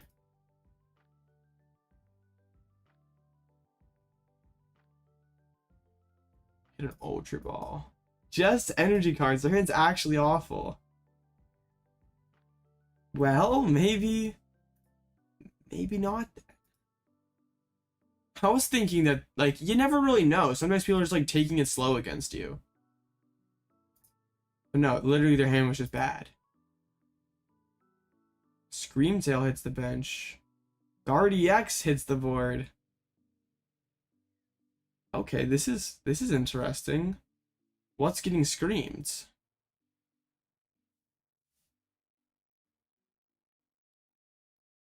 Oh, the Pidgeot probably, right? Worker my mountain.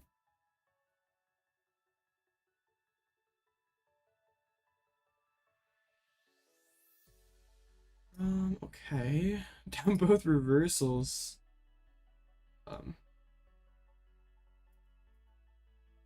Ooh, actually. Loading up the bench.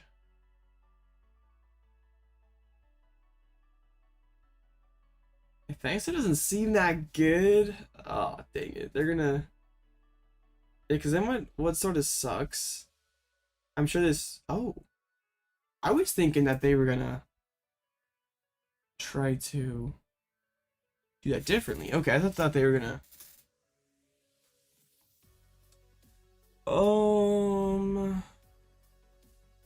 It's sort of like I'd like to like Iono and like try to... I think we might just bleed the prizes though. But that... I don't know if I like that. Let's boss up the Kirlia and make them have energies. because it's kind of clear that they just don't right now.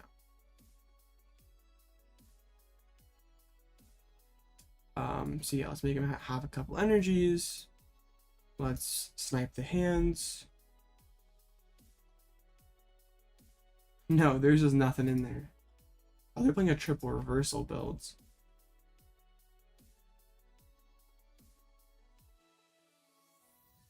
Oh, the top deck is Psychic. Dang, man. That's pretty good. I'm not liking how this game is developing.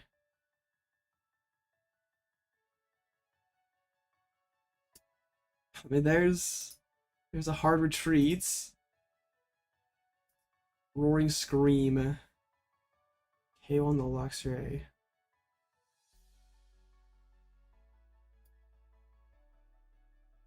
I'm not too happy about this.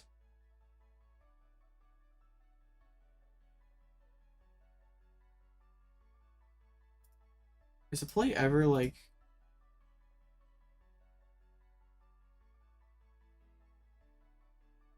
Huh.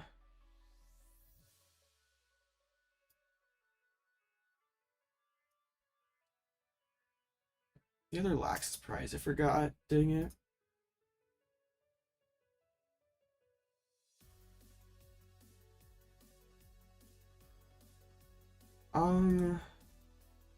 The energies are kind of spread out. Let's quick search for Arven, and let's make them have to find even more energy to put on the Crest. Play the Turo. I'd like to pick up this Rotom sooner rather than later.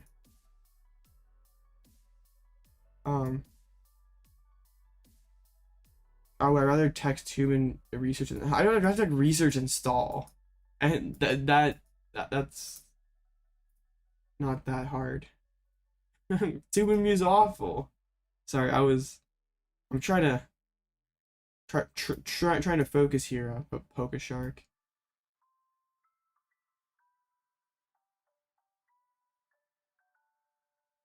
I'm not out here trying to ignore you. Alright, they still have 6 energies though. And the Turo, and the Collapsed Stadium. This is not looking so great.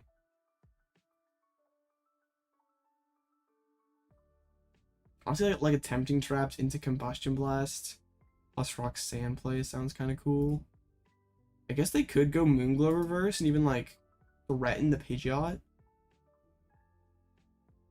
But they do spread the energies out. So where is this? Oh no, it actually KOs the Mawile. It does put me at 3 prizes. I think Scream Tail less of a threat though. Dang, I really would like to... Do we Fang Snipe here?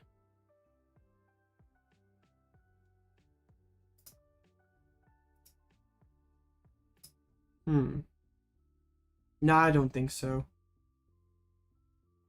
We could though.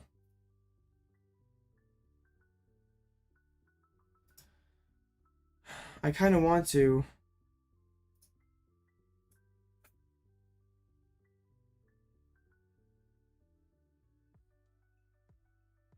I don't know, I just kind of feel like they have Turo or the Collapse in hands if they're playing like this.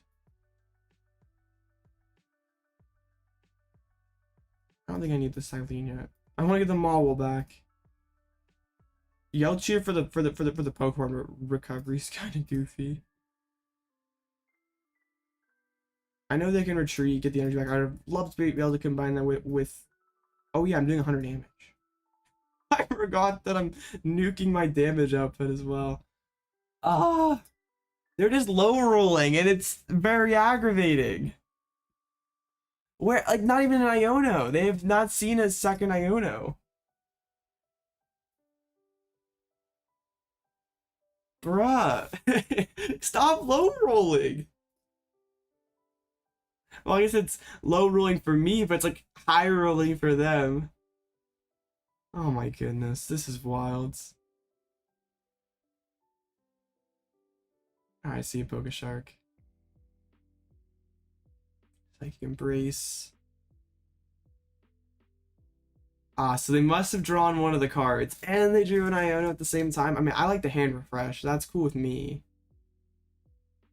We ripped the Penny off of it.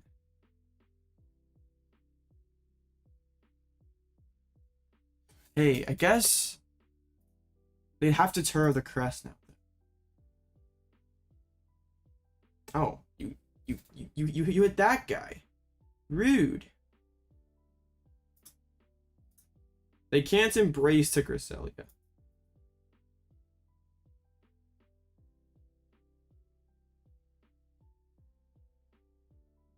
And they're down 6, 7.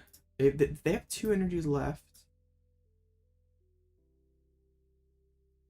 Let's hit him with the Fang Snipe.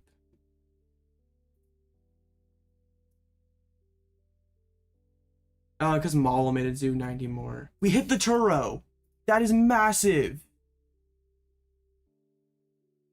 Yo, this crest could be stuck. Okay. This could be massive.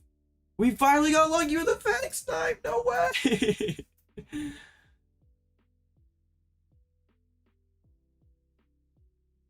Alright, they would need 5 energies to knock me out, which they could get. Oh, they did not attach to the active, so that Cresselia can't even move this turn. Got the dub mid top 8, congrats, Billy.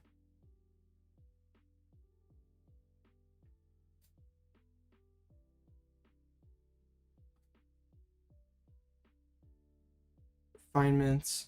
I just start using Mawile, and this bro's stuck.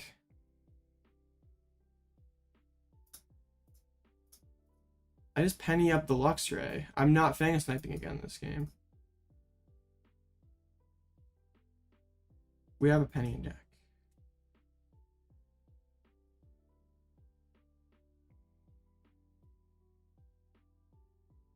Oh, no, that's the wrong one.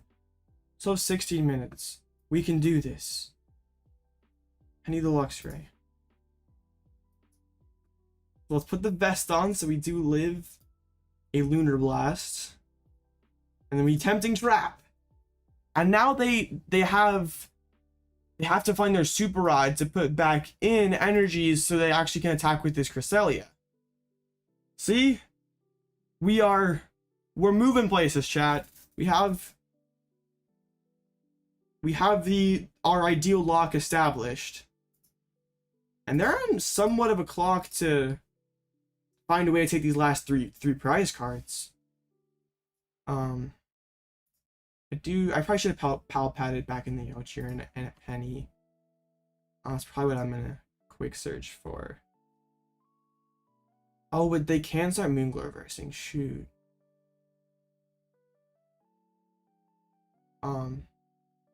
That's not 90 damage. I should have got the Charm. Oh no, I was thinking. And now they can. Shoot. I thought we were. It was fine, but it wasn't. It's okay.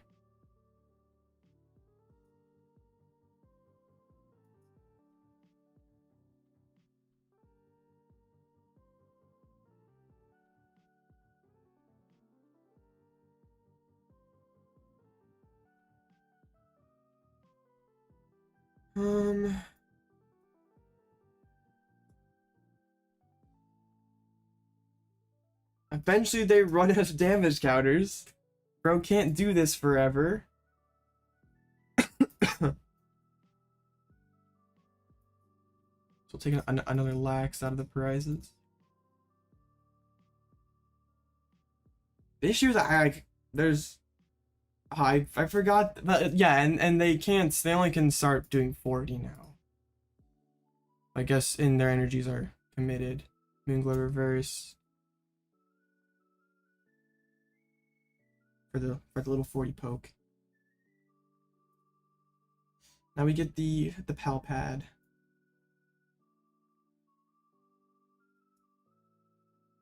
We back in the Penny and a Team Yelchier.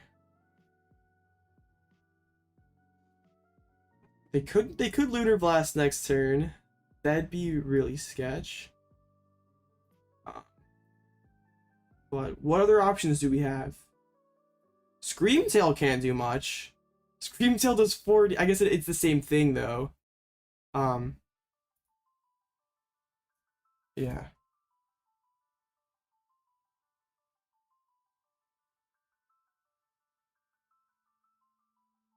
I'll see what they do have to be careful. They're pretty close to decking out. Now we Penny. I think we actually pulled the Screamtail now with a counter catcher.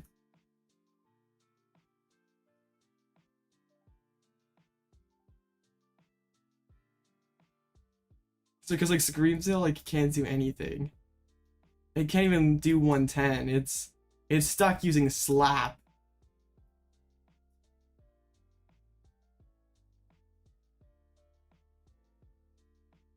And we are slowly approaching a Chi-Yu endgame. They're not 4 Ionos, so actually deck out is nearly there. Slap.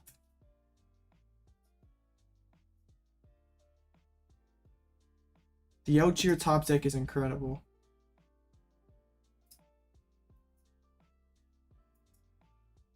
Okay, I want the Klara, double Penny.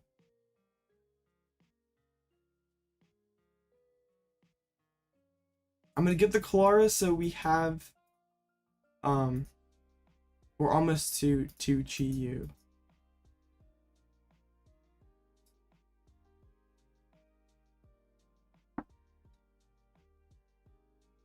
Dang, chat, this is so close. Control is too powerful right now. It's especially good against people who do not know how to manage against it. Alright, I'm gonna quick search. Let's do it again.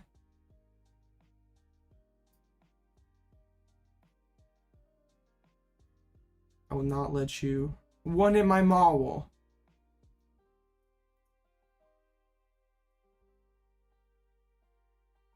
Trap.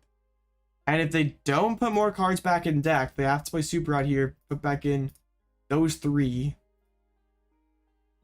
Chi-Yu just wins it. Shining Arcana, they draw the remainder of the deck. The Lost Vacuum. I mean, they can KO the Mawile and use a Super Rod. I suppose that would be quite annoying. Oh. The stadium. Why? Bro, why? You okay. Bins the Arcana Guardy. Thought about going back into a Fang Snipe, but I was like, oh, this is so risky. If the thing that they want is still in the deck, we would just lose. A couple energies. And now they can embrace damage up their Screamtail. It still just doesn't do very much damage. Yeah, why'd they shuffle back into energies? They're out of Ionos. Wait. I just boss Gardevoir. They can't attack with it. They have 2 psychic energies left.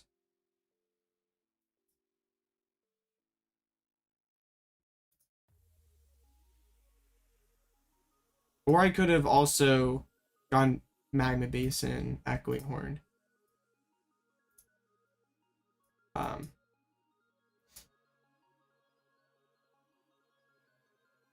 grab the Chi-Yu for next turn. And Tempting Trap.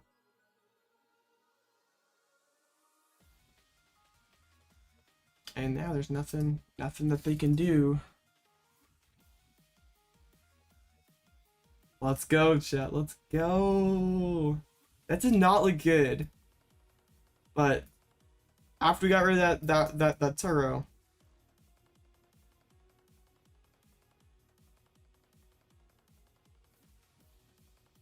Dang. I feel like my opponent played that about as... I don't know exactly what they had in hand at all times, but that was... I guess like benching the Scream. Does that net you anything? I don't know if it would or not, Adam.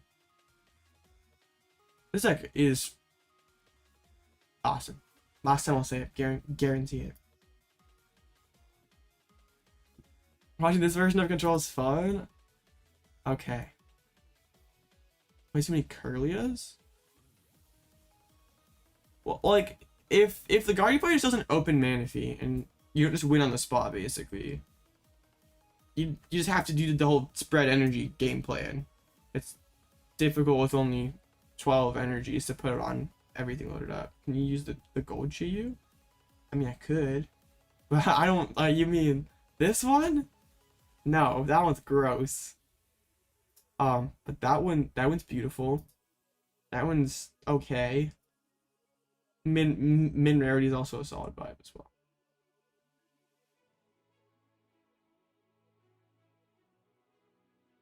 I don't know what. That's 21 out of 21. Not updated my standing though yet, so. Codemaster did go 7-0.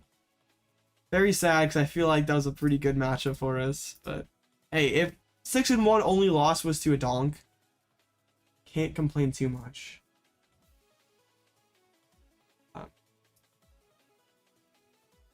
Man, they're not gonna update it. Yeah. There we go. 5th place, so unfortunately not top 4 prizing, but still get top 8 prizing. It's still 20 codes. Pretty cool.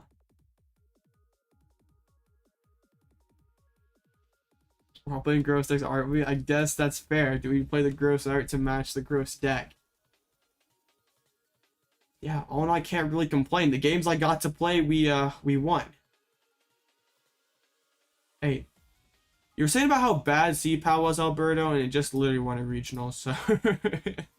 Bro's got some freezing cold takes. Yeah. If anyone has any final questions about the deck, let me know in chat. Or we're definitely gonna run this back for late night on Wednesday. And I'll probably not play it tomorrow. We'll probably play something else.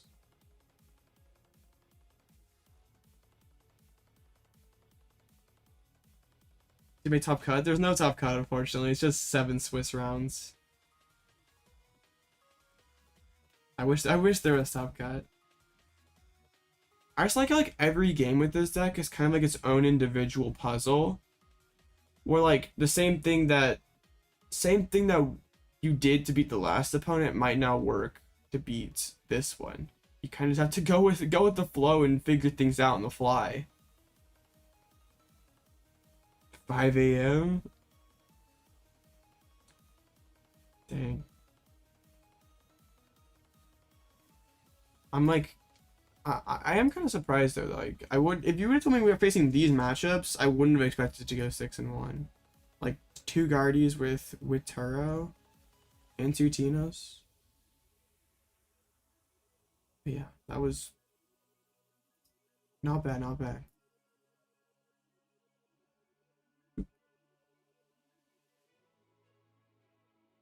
Hey, I wish we could have got the 7-0, but wasn't to be tonight's. The gold G was a baby as a mother would love it. I believe it. That card is gross. But yeah, with all that, I'm gonna call it a night, I think. Thanks for hanging out, watching me play a gross deck. I had a ton of fun. Yeah, like I said, we'll be back with this for late nights. And yeah, join the Discord, subscribe if you haven't already. Have a great rest of your night, and I'll see you again real soon.